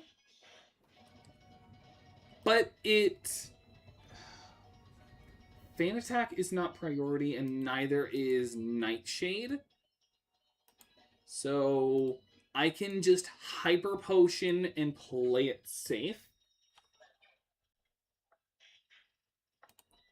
And then I'll Ice Fang. And it doesn't miss. And we win. Like, you want to keep this guy from being a villain? Just introduce him to Gurren Lagann. It'll perk him right up. Like, the moment he sees them seeing the surface for the first time, like, he'll just, like, stop what he was thinking. Interesting and quite curious. I see. You are indeed strong. And the basis of your power is your compassion toward Pokemon. How wasteful. Such emotions are but mere illusions. And, like all illusions, they fade over time until death banishes them forever. That is why I have abandoned all emotions as useless sentimentality. But that doesn't matter. I doubt you will ever understand my position. That said, I recognize that you are strong and courageous to come alone. This is your reward. The Master Ball! I see the death toll. That's what I do for Eldon. That's what I see that. Was that 4? I do see Elden Ring. Death toll is to show how many Pokemon have died in this Nuzlocke so far. That's what that's for. And the Elden Ring thing is so that if this number goes from a 1 to a 2, I will then play Elden Ring. I will stake a playthrough on Elden Ring on this Nuzlocke. So if any of these 4 Pokemon, or if any of these 6 Pokemon die here, then I will do a playthrough of Elden Ring with the DLC. That's how much I'm staking. The Master Ball is the ultimate Pokeball. It will unfailingly catch any Pokemon in the wild, but it is not anything that I require. Unlike you trainers, I do not make Pokemon my friends or partners. Unlike other Team Galactic members, I don't use Pokemon as tools. Instead, I make the power of Pokemon my own. If you wish to save the Pokemon from the lakes, take the warp panel ahead. I'm off to Mount Coronet. I will ascend the mountain to its peak where destiny awaits me. It is there that I will create my new world. It's expensive DLC. It's also it's expensive. DLC is also expensive. It's a massive deal. I mean, I don't have to buy the DLC right away. I could just buy the game first. I'll just probably buy the game first and then buy the DLC after and just make those like separate things. I wasn't gonna save. Do I actually have a... No, okay. I do have a Zinc. Would be a bad idea to give Strength some. POV, that one person that takes the game too seriously. If I lose a Pokemon, I have to play the entirety of Elden Ring, die 70 times, and finishes the game 70 times. Oh god, like, I'm not going into a round 70 with this game. Now, granted, I have said that if I fail my 3rd run of this, then I will just take a break until next year. Like, that's kind of as a reminder of something I said I was going to do. Heal Stray Cat. But yeah, that's what I'm I am betting playing Elden Ring.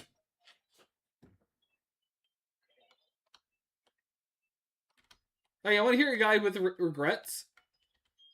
I feel awful about what we did. This experiment went too far. I'm not sure if I can stomach what Master Cyrus plans.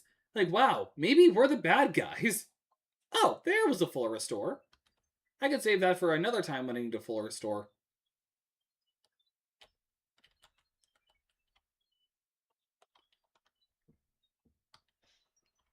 Nope, not bag. Jumping the gun here.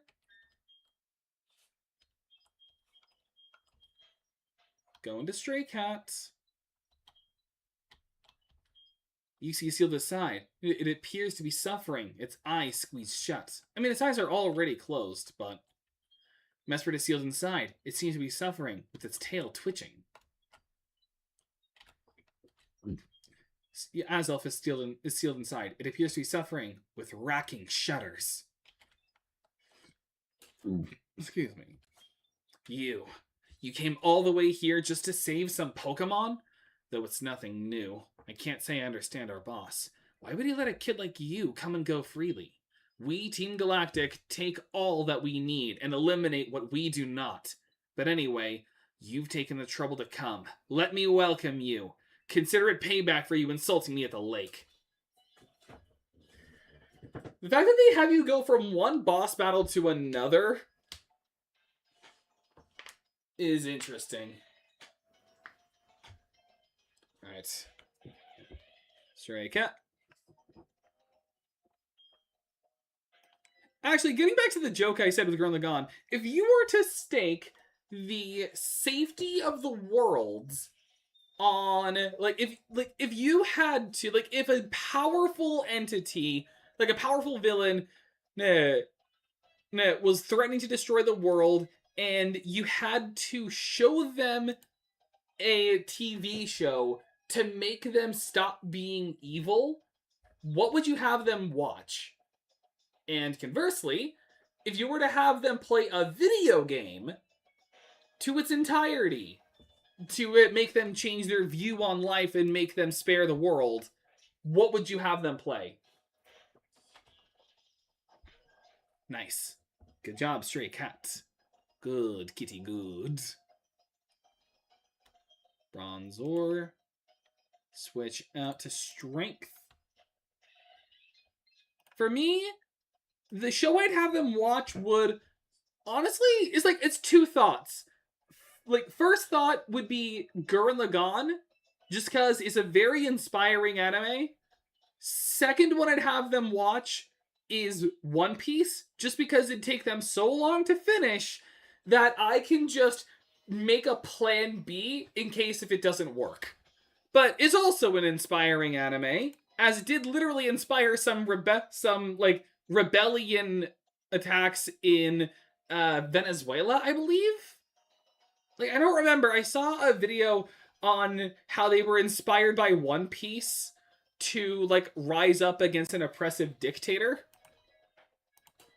Hollow Knight, just show them there's a worth in fighting back to maintain the life that already exists. That's a good pick for a game. I don't know if I'd pick a Souls-like. Although, Hollow Knight's not the hardest Souls-like. The platforming gets bad when you enter the White Palace, sure. But, yeah, it's not the worst. Silk Song? No, that's a terrible pick. Because the beginning is so hard, they're just gonna rage quit. And they're going, here's what's going to happen. If it's Beerus, let's say it's Beerus from Dragon Ball. They're going to play. They're going to get to that one bench that damages you when you sit in it for the first time. And he's gonna nuke the Earth. He's gonna nuke the planet. He's gonna obliterate the whole thing. No Silk Song. Oh no, exactly, no. That is a terrible idea. What makes you so tough? Fine, do whatever you want with those 3 Pokemon. Press the button on that machine to set them free. Yes. Hunter's March indeed. And the Lakes trio are freed. Our boss crafted a red chain from crystals he took from the 3 Pokemon. That red chain is what he needed to shackle something on Mount Coronet. It's also apparently needed for creating something. But that's all I know. Who knows what he's planning to do up there? The Last Airbender on the PSP. I haven't played any Airbender games. Was that one of the good ones? Also, you will never see Cyrus again. Just as a heads up. Cyrus never shows up again anywhere in the game. Not even in post-game. But was Last Airbender one of the few good... Like, was that a good one? Actually, if I was to pick a game for them to play, what would be my pick? It'd have to be something with an inspiring message, but still fun. I've only played Tales of Arise, but were any of the other Tales games good? Like Tales of Berseria, or something like that?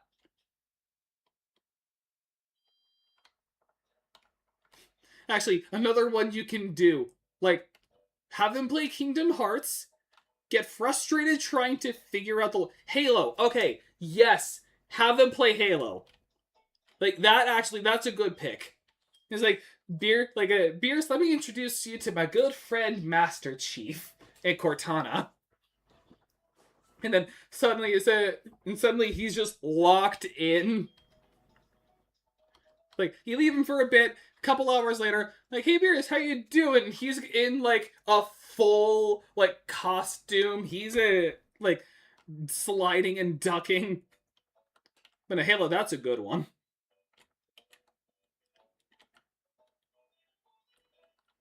Trying to think. Actually, no. I know what game I would pick as my, like, a ride or die for humanity. Actually, I don't know the name of the game. It's the one with the line, "Courage is the magic that turns dreams into reality." Star Wars, which one? Like, don't, like, not Shadows of the Empire, I hope. I guess, like, whichever one had Starkiller in it. Beerus, Chief, I think we need to kill that guy. Yes, looks at Galactus.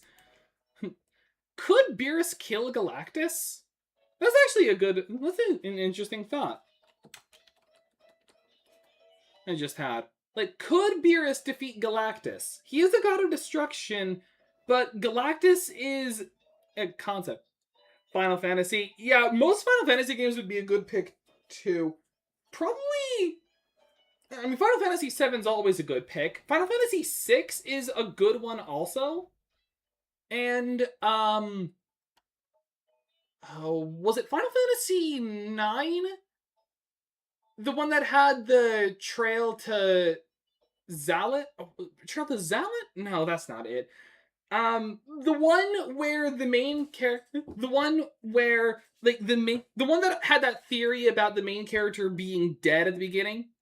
Tales of Asteria. Is that the one with the courage that turns it? Is that courage is the magic that turns dreams into reality? Is that where that line comes from? Also, I can actually do all of Mount Coronet today. And I will. I've been thinking about getting into more of the Tales series, because the only one I've played is just Tales of Arise. So I've been thinking about playing the others. Also, I think it was Orberg I had to go to. Duplicate. I believe the hunter from Monster Hunter is a half giant, because how can you swim in water using the heavy armor? Yeah, we've talked about that before, and I completely agree. Do giants even exist in the world of Monster Hunter? Like, or at least did they at least at one point exist in the world of Monster Hunter? Okay, yes, I do have to go from the Orberg City side.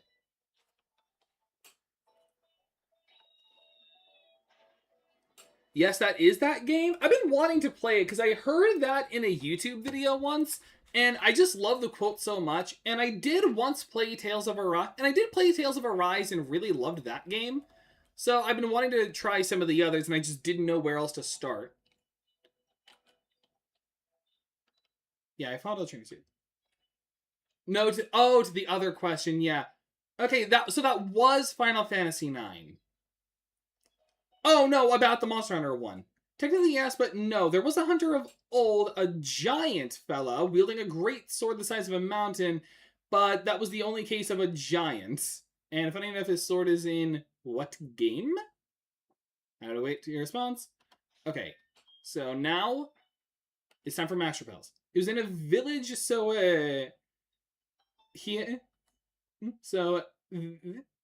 her will could have been could have been at least that could have been the last giant or one of the ones that actually fought back. That makes sense. All right, I'm going to keep the Max Repel going until we hit the mountainside where it's snowy, because I want to try and get a Absol, because I think that'd just be fun. Star Platinum, Rock Climb. Oh, Tales of Arise. Wait, was that where Courage is the Magic turns dreams into reality? I thought that was in a different Tales game. I feel like I'm, or maybe we're like trying to have two different conversations at once and I'm just missing it. Floor 2. This is where I can get Rock Slide. That's actually a good one. That actually is a good item to get. I'm pretty sure Machamp can learn it, and that would be a better one to learn. Because this is really like that quote.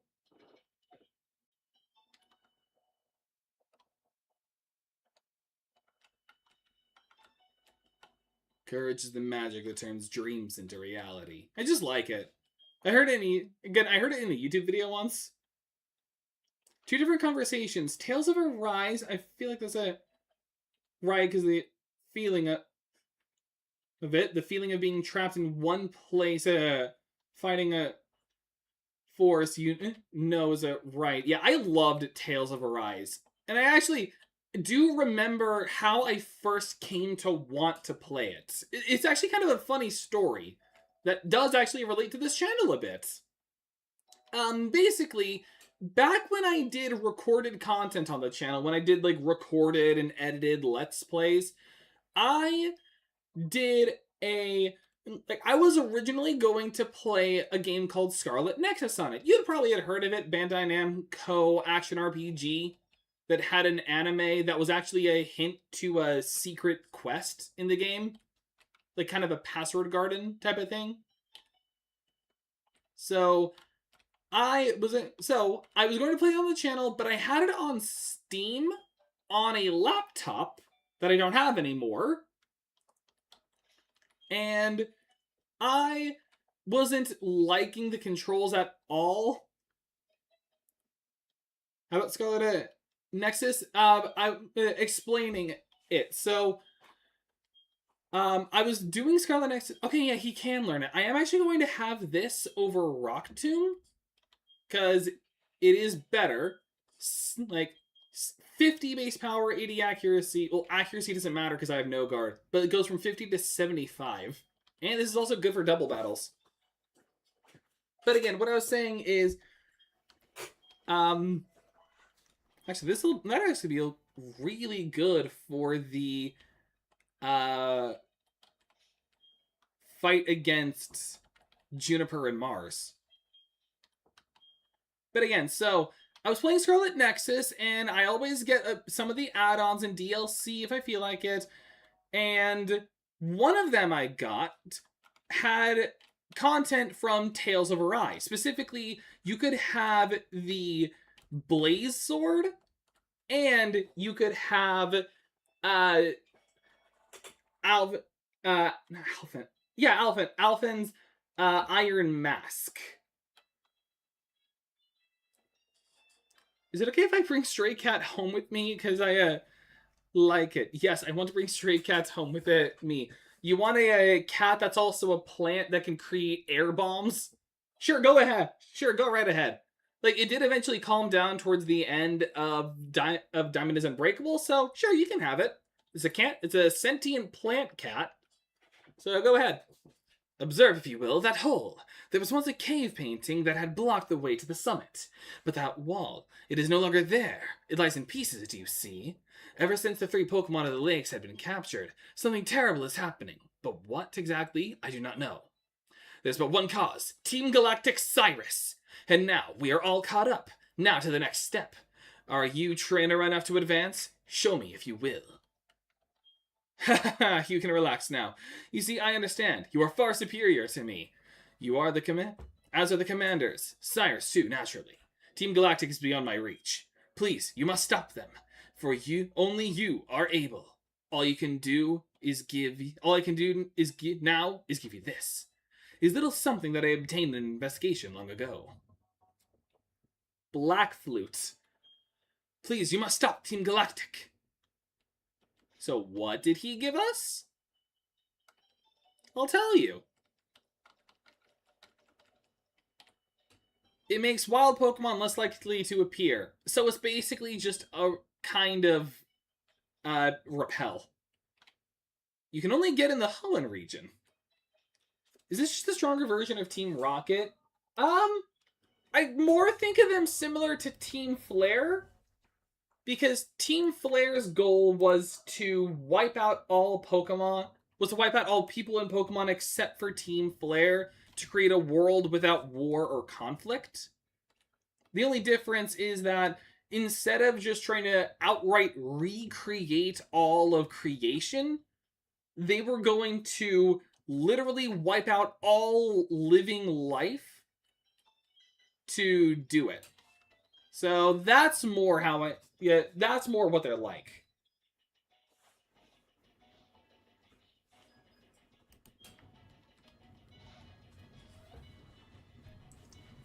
But again, so I got the DLC that gave you like the add-on stuff from that game, from Tales of Arise, and I just really kind of liked it. So once I was done playing Scarlet Nexus, I decided, you know what? I'm going to play Tales of Arise and like try that out. I was going to play it once when I was younger and I just kind of forgot about it. So yeah, I played Tales of Arise. And then I played Tales of Rise and I fell in love with it. And I had been wanting to play the other Tales games. I just didn't know where else to start. I like the idea you just pet the flower cat hybrid and feed it water after a couple hours. That is kind of funny. And who knows, maybe it'll end up like PD Piranha. Like the piranha plant, how it just like grows vines for legs and can just walk around the house. Like imagine walking a plant cat. Like imagine walking your plant. And it's like, what are you like doing? You've got like a plant with eyes on a leash, and it's just like walking my cat. Like, oh. Like, his name's Bertram. No, that's a terrible name for a cat. Like, his name's Bernie. Okay, here we are. The outside of Mount Coronet. This is where I'm planning on getting my encounter. Because I have locked out. Best day of my life is pretty much the equivalent of after a thunderstorm or flood, you walk your pet fish. Oh, yeah, that is such a nice thing to do. That is such a nice feeling. Just walking your pet fish after a thunderstorm or flood. You know what my favorite relaxing scenario is? As I'm just trying to get to the list of Pokemon on the mountainside. Okay, here it is. But my favorite relaxing scenario is this. Raining outside, thunder optional, but it's raining outside, and I'm just sitting on my couch, just my feet propped up, reclined back. I got my cat on my lap purring. I got water on the side, and I'm just watching a show. As for what I'm watching, depends on the mood I'm in, but it'd probably be something like One Piece or Code Geass or Gurren Lagann. I don't think Bernie should get too close to the insecticides or that campfire. Ah, nah, he's fine. He's got a special defense mechanism. Like, he'll be fine. Alright, I'm going to try and just exhaust this max repel. Okay, there. So, the Pokemon we could get here are as follows. That I've already locked out. So, Golbat is night exclusive. We already have a Machamp, so Machoke would be a dupes. Noctowl is night exclusive. We don't have a Nose Pass, so we could get that. Medicham is a... Oh, actually, we could get... Well, actually, no. Medicham, even if we could get it at the 20%, it's Dupes Clause because we have a Metatite already. And then Absol is 5%, and Chingling is 10%. And then we've already locked out Snover and Abomasnow because of dupes. So the Pokemon we could get are Nosepass, Absol, and Chingling. And please, for the love of God, do not make it Chingling. I would rather any of the other two.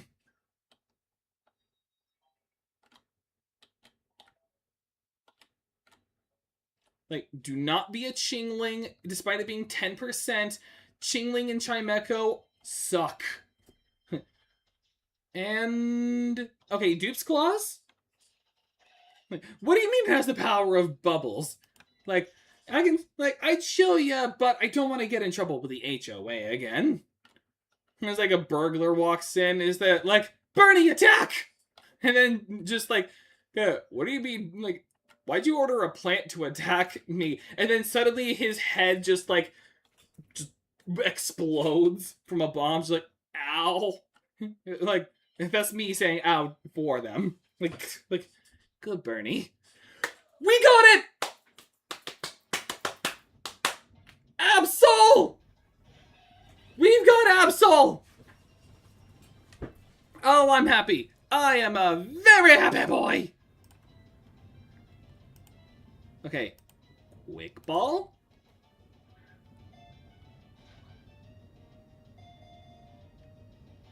Come on. This is going to be our Wonder of You. Okay. That happened. Thankfully, the hail is going, like, good news and bad news. The hail is going to lower their health so it can be a little easier. We have a lot of balls on hand. I'm not using the Master Ball, because that's honestly kind of pathetic. Okay. Did you hear me comment in that side through your window? I'm just like, yo, homie, what you watching at? I'm down. I just sit down. I don't say a single word after that, and now I'm just there. That's creepy. I'm going to... The Dusk Ball's not going to help here. I'm going to Ultra Ball. Like 5 hours later, I walk to your house, I'll give you a bucket of popcorn, and I leave your house. Not a single word was said. No questions. How I found your house, nor your keys. It's like, that's just that level of best friend you can have, where you're just like, where they just like kind of break into your house, raid your fridge, and sleep on your couch. He's like, that's how you know you have a good friend. Vacuum Wave is a bad idea. If I was to lower, like, increase my chances, probably Stray Cat is my best move. Because of, actually not Stray Cat, Drake's Dream. Because Drake's Dream has Bite. It has been using Double Team, which is bad. Maybe if I can land one. It's only 2 levels higher. Sword Dance. Okay, good. I need to just start chucking Ultra Balls. Come on. 1. Okay. I need to go back to strength. Come on. Come on, Absol. I don't have Thunder Wave. 2, 3. Let's go! Booyah! Boom! Absol caught! Nice! Oh, that's good. Oh, that's real good. Absol, the disaster Pokemon. Rumored to sense disasters with its horn, it becomes a target. It fled deep into the mountains. Oh, I said I was wanting an Absol since like the first episode of round 2. And I have only one Pokemon. I have one name for you. Nope, I spelled that wrong. Wonder of you. Wonder of you was sent to box 1. We almost lost our Gyarados, but it was worth it. Wild Pokemon repelled. But that was so worth the risk. I have an Absol now! And the best part is, because this is Gen 4, Absol doesn't suck! Because of the physical special split. Yeah, I bet some people don't even remember that. Well, actually, it was back in my day, because I actually did play Pokemon Sapphire. But back in generations 1, 2, and 3, Pokemon moves were not denoted as physical or special by the move itself. What determined if a move was physical or special was the typing. So, for example, a normal move was physical. So was fighting and ghost and, I believe, flying were all physical. And, like, certain others. And then, whereas water, dark, psychic, grass, and fire were all special. Which was okay for certain Pokemon, but it also meant that certain Pokemon were just terrible. Like Absol. I think the burglars come into the house, the cat takes care of the burglars, you just come home to see them all happy and stuff, but you put them in the dirt and the cat just absorbs the nutrients like a tree. That's creepy but adorable at the same time. Like, imagine, like, you just come home, you see like a bunch of corpses around, they had like guns and crowbars and balaclavas, like, good kitty. And then you just like go into your garden, you bury them all, and like, you're gonna have neighbors looking at you, it's like, don't worry, he was trained to do this. Like, good kitty. He's like, have you met my dog? And it's just like a horrifying, like, shadow wolf, kind of look like Baskerville from Hellsing Ultimate. And it's like, his name is Muffin. He's like, Muffin's got a bit of an appetite. They're like, don't worry, he doesn't bite, you know, unless you're aggressive, or I tell him to. And that's how I got the HOA off my back.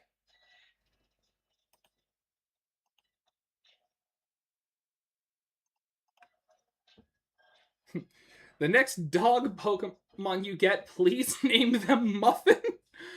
Unfortunately, I don't think we'll have any opportunity to get one in this Nuzlocke, but, like, but if I ever do another one, I'll just, like, if I ever do something else, then I'll probably do, like, I've been planning on doing Monster Hunter Rise.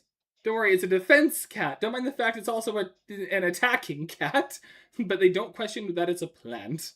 Like, there are some things that you can just, like, be okay with. I mean, when you're a cat owner, you don't really pay attention to breed. You're just kind of more like, oh, look at the little loaf, or oh, look at the little idiot, you know, stuff like that. It's like, my cat's technically a tabby, but my thought is more, this is just my motorcycle. Because of how loud she purrs sometimes. I was like, oh, what kind of cat do you have? Motorcycle. Yeah, so you just decided I was a cat. Yes, you just thought I was a cat. Can I get your cat gifts? You know what? Your name is got them. Yes, good fertilizer. Wait, what move are you gonna learn? No Hydro Pump. Are you kidding me? That's terrible.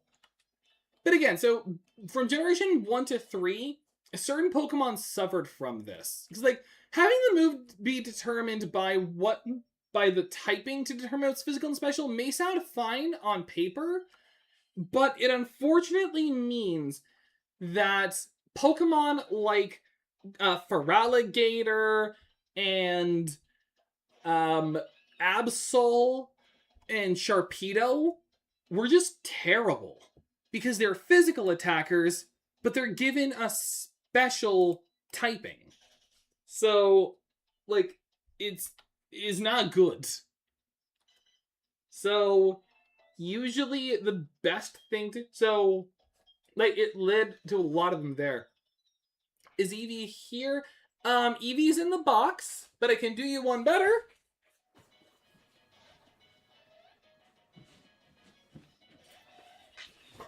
Glaceon plush.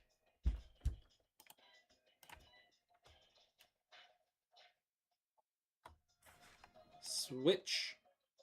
Stray Cat. So we've at least got our Glaceon.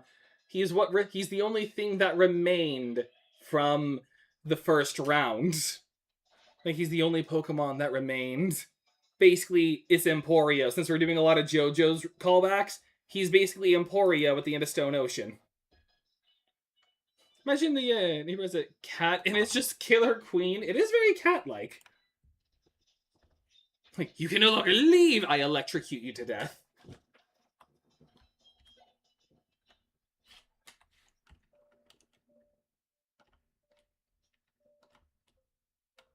Wait, haven't I? No, I was right. Okay, so I forgot to use my max repel. So, the Black Flute only repels Pokemon in whatever area you're in. Oh wait, it's also reusable. That's annoying. I'd rather have to keep reapplying max repels.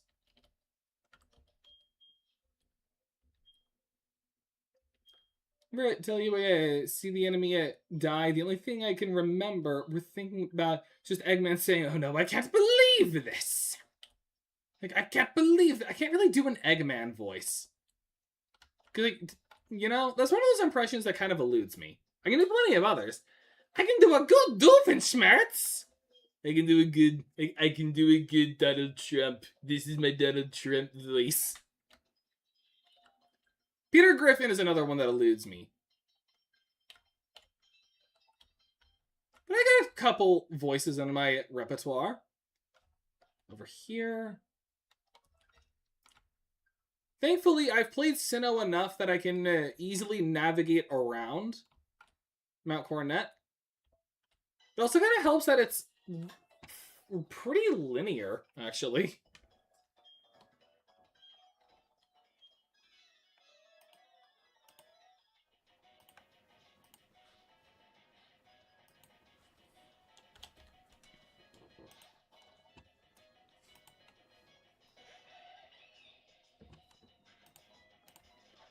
You know, Sonic and Knuckles' voice in the Shadow... Well, a Shadow voice is no problem. You just have to talk like this. It's also easy to get it mixed up with the Solid Snake voice. So, it really just depends on whatever you hear. I prefer to think of it as Shadow the Hedgehog, the ultimate life form. The Shadow's pretty easy. It's awesome. Like, another one, I have to, like, get into the, like, I have to, like, prep for it, but I could do a good Golem. Like, my precious, we needs it, we wants it. Like, Master must give us the precious. See, it's not that hard to do a Golem.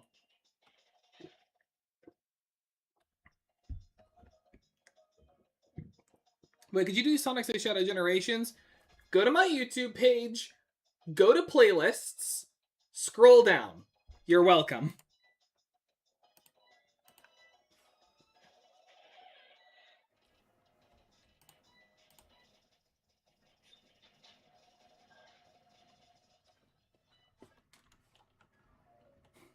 Yes, yep, there you go. I also did Sonic Forces as an April Fool's video. Like, the entire game, including that not Sonic, the Shadow DLC. Like, there's the one that reminds me of Eggman. It's just perfect. Also, Left 4 Dead 1. I've seen a couple of his Left 4 Dead stuff. That's funny. But yeah, no, I know what you're talking about, because he has he had the actual Snap Cube voice actor for Eggman. The very same, I'd like to make an announcement guy. Love that. I love that. But I haven't actually seen the Snap Cube one. I really should, though. Yeah, Sonic Forces. Most Sonic fans say it's bad, but no other side. But no other side would it say it's worse than Sonic 06. You know, it's funny you say that. I did a vote recently on which was the bigger anniversary failure. I mean, technically that was a follow-up to another one I did of the same one where I just changed one of the answers. So the question was, the first one was, which was the bigger anniversary failure? Power Rangers Super Mega Force or Jump Force? And like, I had more votes on that post than I had on any other post I had ever done, which just shocks me to this day. Like, I could actually pull up the full on that first one. It was 23 votes. 26% said that Jump Force was the worst failure. 74% Super Mega Force. A lot of people got some deep hatred. Yeah, you say that, but then again, we go to pretty recently, like 2 weeks ago, and I had said, once again, which is the bigger anniversary failure? Power Rangers Super Mega Force or Sonic 06. The same number of votes. 13% said Sonic 06. 87% of 23 said Super Mega Force. So many people say that Super Mega Force is worse than the game where Sonic got kissed by a human miner. And honestly, I can't blame them. I've seen Super Mega Force. It's terrible. It's terrible. Like, don't you know, good always wins over evil. That's an actual line from the movie. That is an actual real line that was written and said. Like, it's so bad. Another line is, you always have a choice, and ours is to never give up. Like, it's so nothing that it just does nothing. Not to mention, when it comes to being... Well, then again, Sonic was murdered, so his sins were paid for at the same time. True, so it all kind of canceled out. But again, to explain Super Mega Force and its problems. First of all, a little bit of an explanation is in order. And I'll be explaining it while I'm doing the Spear Pillar stuff. So, first to understand is this was the 20th anniversary of Power Rangers. So, celebrating the day when Day of the Dumpster for Mighty Morphin Power Rangers was aired on television for the first time. They were going all out on this. This was also going to be the second thing that was done. This is going to be the second season of Power Rangers in the Neo Saban era. So right after Power Rangers Samurai. Are all Sonic franchises you've played, which one do you hate the most? Probably, honestly, Sonic Forces is probably, because I haven't played many Sonic games. Like, the only Sonic games I've done is, I've done Sonic Boom and the Shattered Crystal, the one on 3DS, which was better than the one on Wii U. Sonic Frontiers, Sonic Lost World, Sonic Forces, and Sonic X Shadow Generations. Generations is probably my favorite one, but specifically when you play as Shadow. And Yeah, alright, rock climb. So, yeah, I'd probably say the one I didn't like the most was Sonic Forces, just because, honestly, outside of certain missed moments, certain levels just went by too quickly. Yes, I know that Sonic is all about going fast, but even then, there's enough time in certain levels for you to take in what the level gives you. Sonic Forces doesn't really do that. Also, they give you the whole how much of the Earth you freed from his clutches, but it never does anything. And then Infinite, you know nothing about Infinite unless you do the DLC. And even then, you know even less about him unless you read the comics. You know, it's like anything that requires you to have done extra homework to understand the plot is not always good. With the exception of Nier and Nier Automata, because, you know, they actually do a pretty good job of keeping it self-contained. Alright. So I think you get healed before this battle, but I'm healing just in case.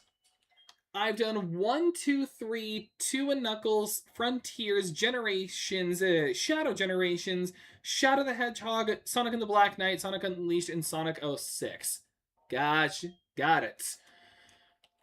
Alright, alright. I've been also thinking about doing specifically Sonic and the Black Knight and Shadow the Hedgehog on the channel. I already said I was going to do Shadow the Hedgehog on the channel.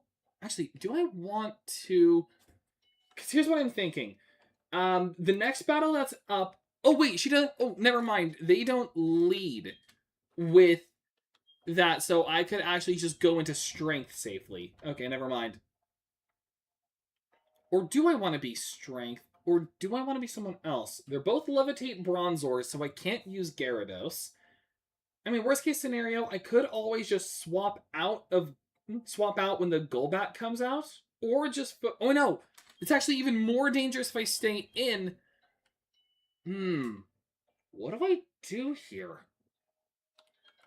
Harvest has Surf, but... I mean, it's Harvest. And they're not even a special attacker. I could do Stray Cat. Yeah, I think I'm gonna have to lead Stray Cat. Just in case of X-Trans Sensory.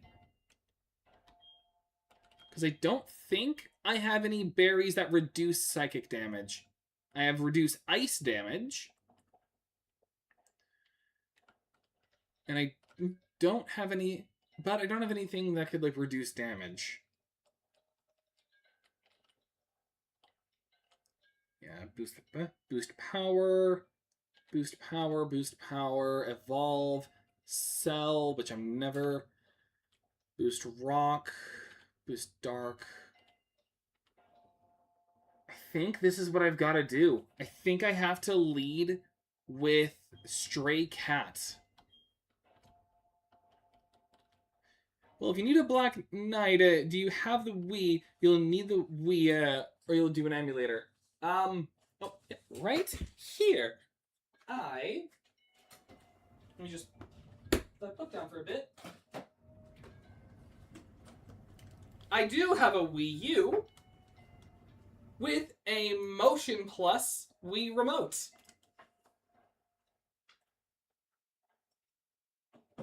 So I am very covered in that regard. Worry not.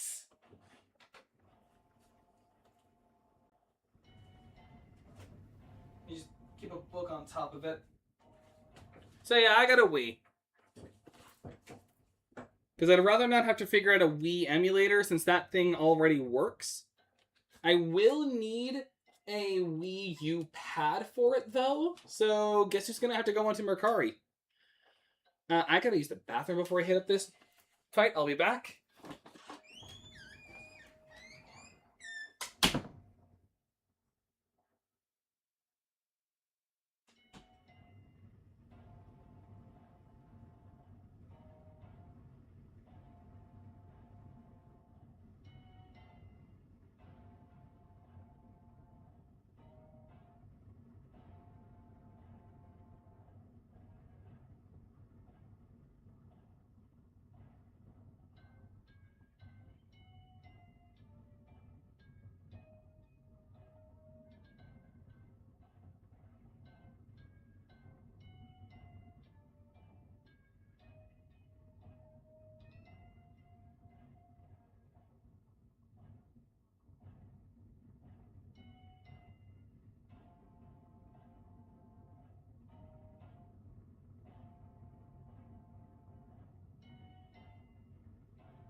Okay, I returned.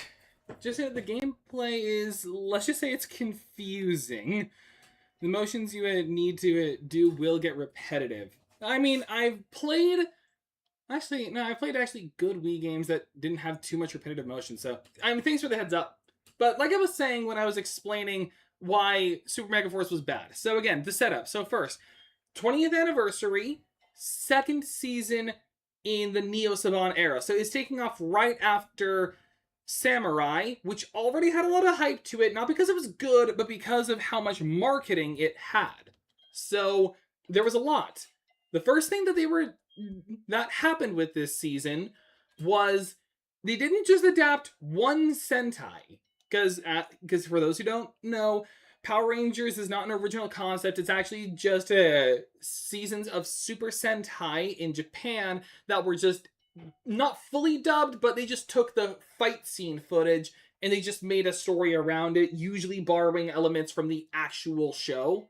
Like SPD being cop themed, Operation Overdrive being world exploration like Indiana Jones, or how Lightspeed Rescue is about real world heroes like paramedics and firefighters being superheroes. So stuff like that. So instead of just adapting one Sentai like they had done before, they were going to adapt two Sentai seasons. First, which I think they were only doing that because of the nature of one of those Sentai, and just like because of timing. The first one to be adapted was Gosager, which was a standard season where the heroes were all angels. Yes, seriously. And then the second Sentai they were adapting was Kaizoku Sentai Go Kaiger, which was the 35th anniversary of Super Sentai in Japan that had come out a couple years beforehand. So you really didn't have a lot you could mess up here. And yet, they did a lot to mess up. A sad amount, in fact. Let me just get a few things of it out of the way. Like, the primary reasons. First is the writing. It was very nothing. It was a very nothing season of writing. Like, every single character was vapid, one note, and boring. And the leader, the Red Ranger, the one every kid looks up to and aspires to be, he was a Moa. He was an Easter Island head. Like, you know the Moai meme? Like, the Moai. That's him. He's mogging. He is, like, all he did was just face smacks at the camera and spout nothing dialogue. Except for 2 times, just because of the Sentai. Literally, the only times he emoted was just because they needed it to fit with the Sentai. And then so like none of them had any personality except for one robot, and that was it. A robot had actual character, writing, arc, and personality. The second issue was that it took the. Hang on, let me try to actually think this through on what the other problem was. I mean, the second problem was the theme song, because it's the exact same theme song for Power Rangers Samurai the season before. And that's because the theme song for that was just a modern version, a modern remaster of the Go-Go Power Rangers theme. Ooh, okay, I've got a light screen again. Okay, good, they go after Stray Cat. So, light screen to save us from Bronzor's extrasensory. So, yeah, so you had that.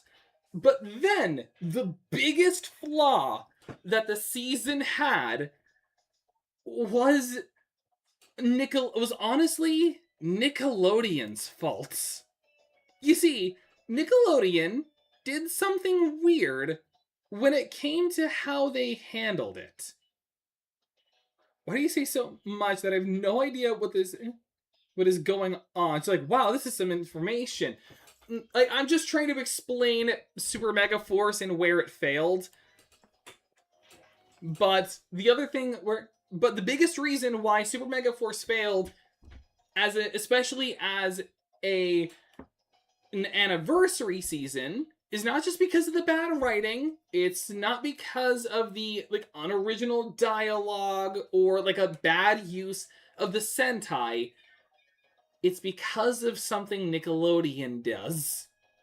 You see, Nickelodeon, for some inane reason, for Power Rangers to air its full number of episodes, they didn't do they didn't do one 40 episode season. They did two 20 episode seasons that would be separated as the base season and the super season. So if you've ever wondered when the joke of it's Super Samurai because it super sucks, that EVGN quote came from, that's why. It was, and for Samurai, Samurai it already didn't work that well, but the biggest reason why it didn't work here is because of something they did in episode 1 and a couple other episodes within the season. Also, I am getting risky. Actually, I think now is a good time to switch to strength. So, the first season, they showed in the first episode of Power Rangers Megaforce. What is a Sentai? First of all, Sentai with an S. And Sentai is a series of live-action stunt shows, or tokusatsu, in Japan. Basically, if you've heard of Kamen Rider, you've heard of Sentai. Because it's all made by the same company, all in the same boat. So, Kamen Rider, Metal Heroes, and then again Super Sentai, it's all made by Toei, and it's all the same thing. I'm surprised you didn't go for Aerial Ace. Oh, but good close combat. So yeah, Super Sentai was a series in Japan that was live action stunt combat, like Power Rangers, except it came first, and basically, the history of Power Rangers was always fascinating to me, because again, it's two people, Haim Saban and Shuki Levy, saw the success of Super Sentai in Japan and thought, hey, how about we do that in America? But obviously action shows are always going to be expensive. So what they did was ingenious. Instead of making suits and then filming the stunt scenes and doing the special effects, they just took the fight scenes that Toei had already made and just dubbed them over. Okay, we're good. And that's how Mighty Morphin Power Rangers came to be, adapting the 16th season of Super Sentai, not Dairanger, Zyuranger. Dairanger would be adapted later. Also, dang it. Oh well, it's not my Staraptor. So yeah, that's established. I've established Sentai. So during the first season, which was adapting Goseiger, they showed off stuff from what would be known as the Legendary Battle, which was every single team of Power Rangers working together to take down a giant army of monsters. Not an army of giant monsters, just a huge army of like hundreds of thousands of monsters, like working together to take them down. So, and then their command center is lined with a bunch of ranger keys from past ranger teams. However, all of that stuff you'd have to wait until Super Mega Force to see used. Until then, like, the hype is just contained with just Mega Force, which dies out very quickly, despite how many times they wave the legendary battle in front of your face, like jingling keys, because the season sucks. It's uninspired, unoriginal, vapid, and just nothing. Like a cracker without salt. Like a saltine cracker without salt. Like, that's what the season is. It's a cracker without salt. Like, it's a saltine without the salt. It's just a teen. They try to be teenagers with attitude, but they don't act like it. They're just teenagers.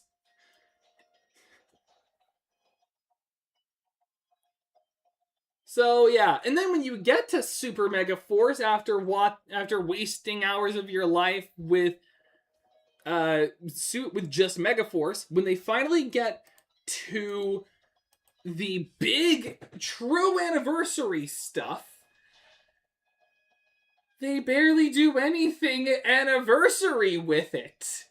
Like, for example, Gokaiger. It's the 35th anniversary. Like, again, re-explaining that, it's the 35th anniversary of Super Sentai in Japan.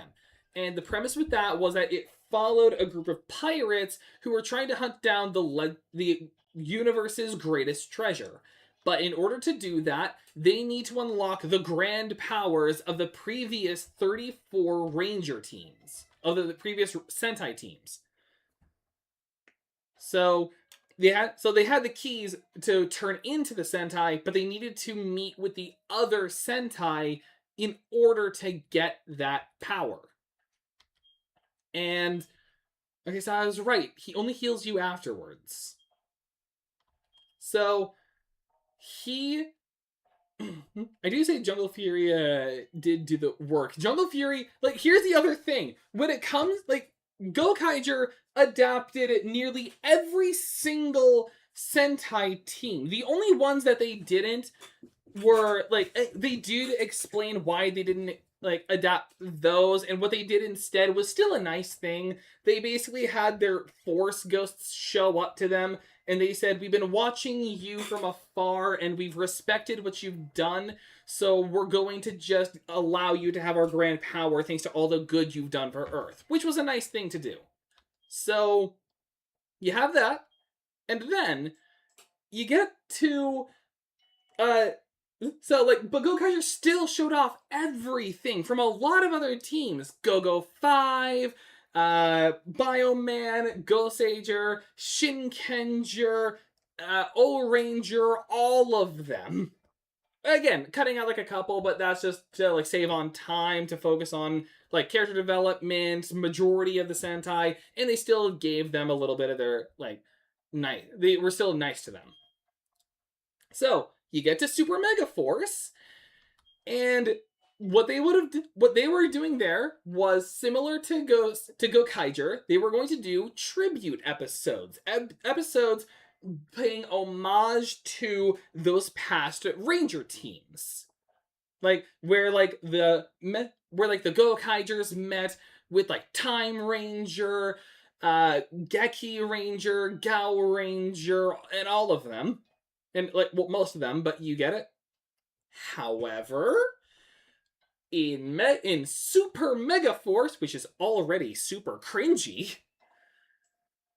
they only did a proper tribute to 4 seasons.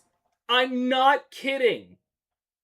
Or was it 5? Hang on. Because they did an RPM tribute, they did a Samurai tribute, they did a Jungle Fury tribute, they did a Wild Force tribute, And they did.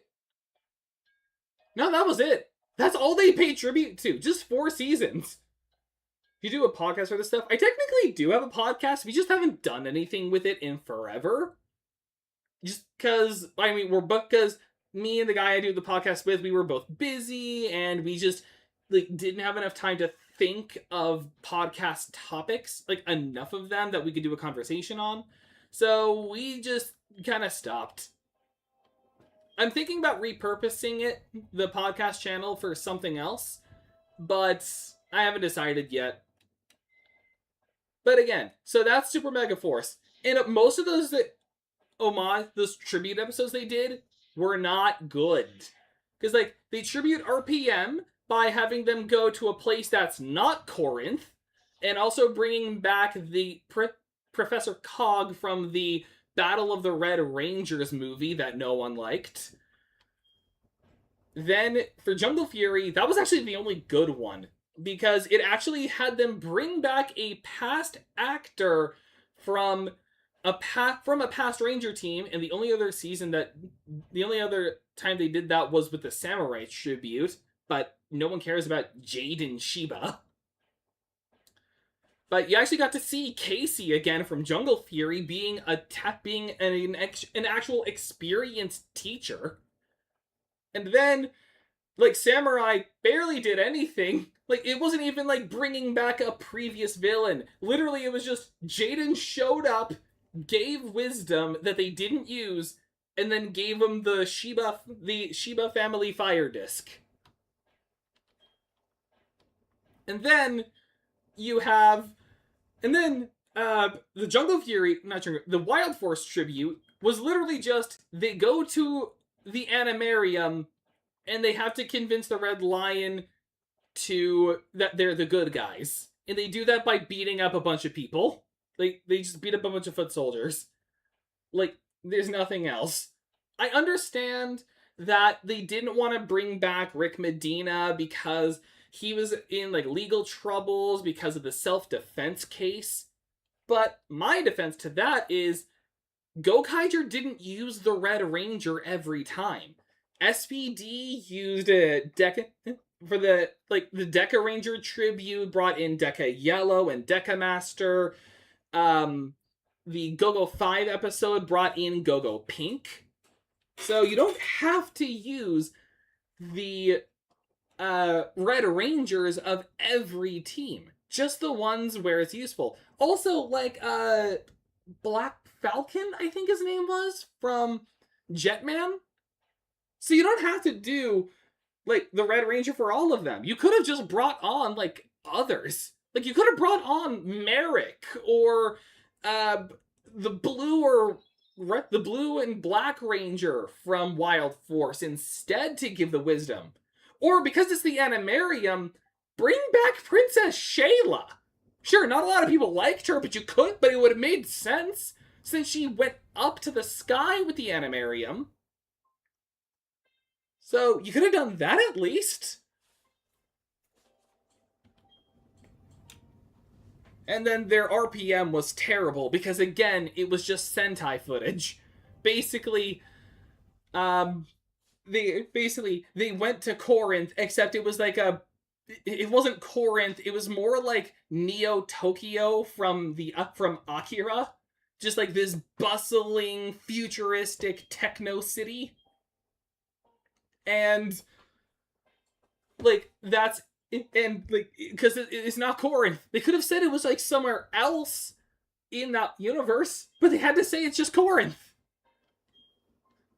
Like, it's just... It's bad. It's so bad. Like, Super Mega Force is so bad. And even when you get to the legendary battle, it sucks. Because it's just all of the visions that were shown during Mega Force, but just again. And with, like, improper dubbing, they bring back a character who everyone thought was dead without explanation.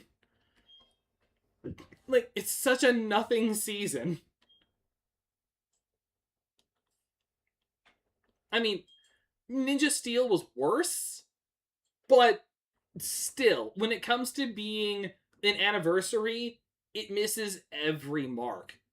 And what's weird about it is one of the producers was John Zacher, who like, and he was quoted with saying, "Kids the very stupid kids don't want characters; they want action," which is weird because he worked on In Space and Time Force, seasons that were loved because of their story and characters and writing.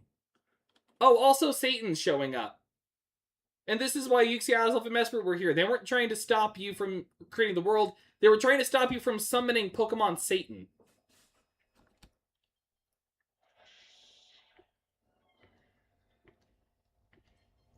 Interesting. So, there's a Pokemon that can only appear as a shadow. Regardless, the effort is rash and foolish. I have harnessed the power of Palkia and Dialga.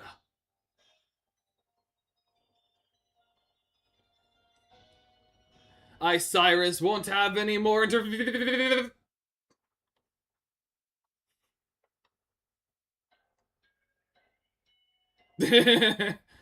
No! Cynthia, why did you show up so late? There goes Yuxi, and Azelf, and Mesprit. Well, first she's gonna say hi, and then go in.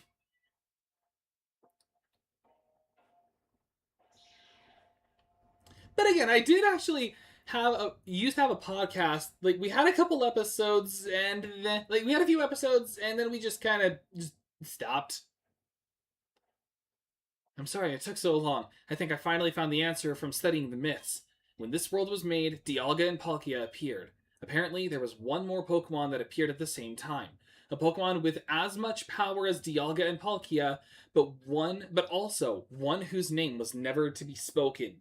Giratina. It's said to lurk in another world, a world on the opposite side of ours. That's what that shadow was. It must have been Giratina. The pillars are distorting. They are actually, it's just bent space. It's not broken. It's literally just space is bent. It's because of that portal. It's joined us to the other world. If it's not closed, the distortion will spread to Sinnoh and beyond. Our world will be destroyed. Are you ready? No, actually. Need to get ready? I'll wait here. I need to get ready because I am actually ready to end this stream. It's already 4:45 on my end, and I usually like to end these at 4:30 or a little over. So I am going to save the game. Thank you for listening to my rant about Super Mega Force.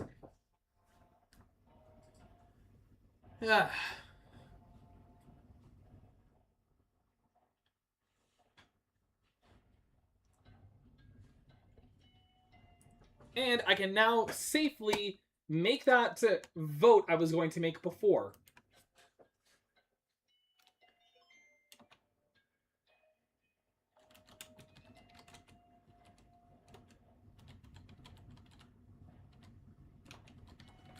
Like 1 second, then I'll do my outro.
There.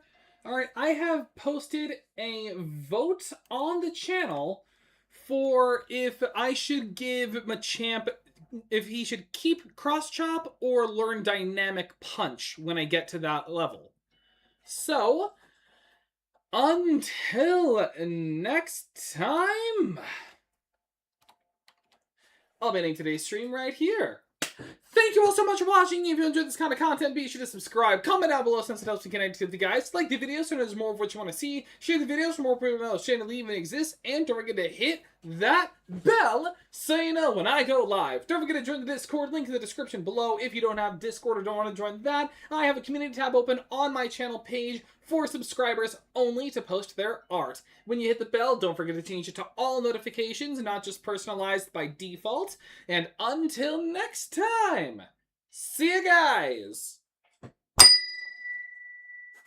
Wait, I feel like I could go louder. There.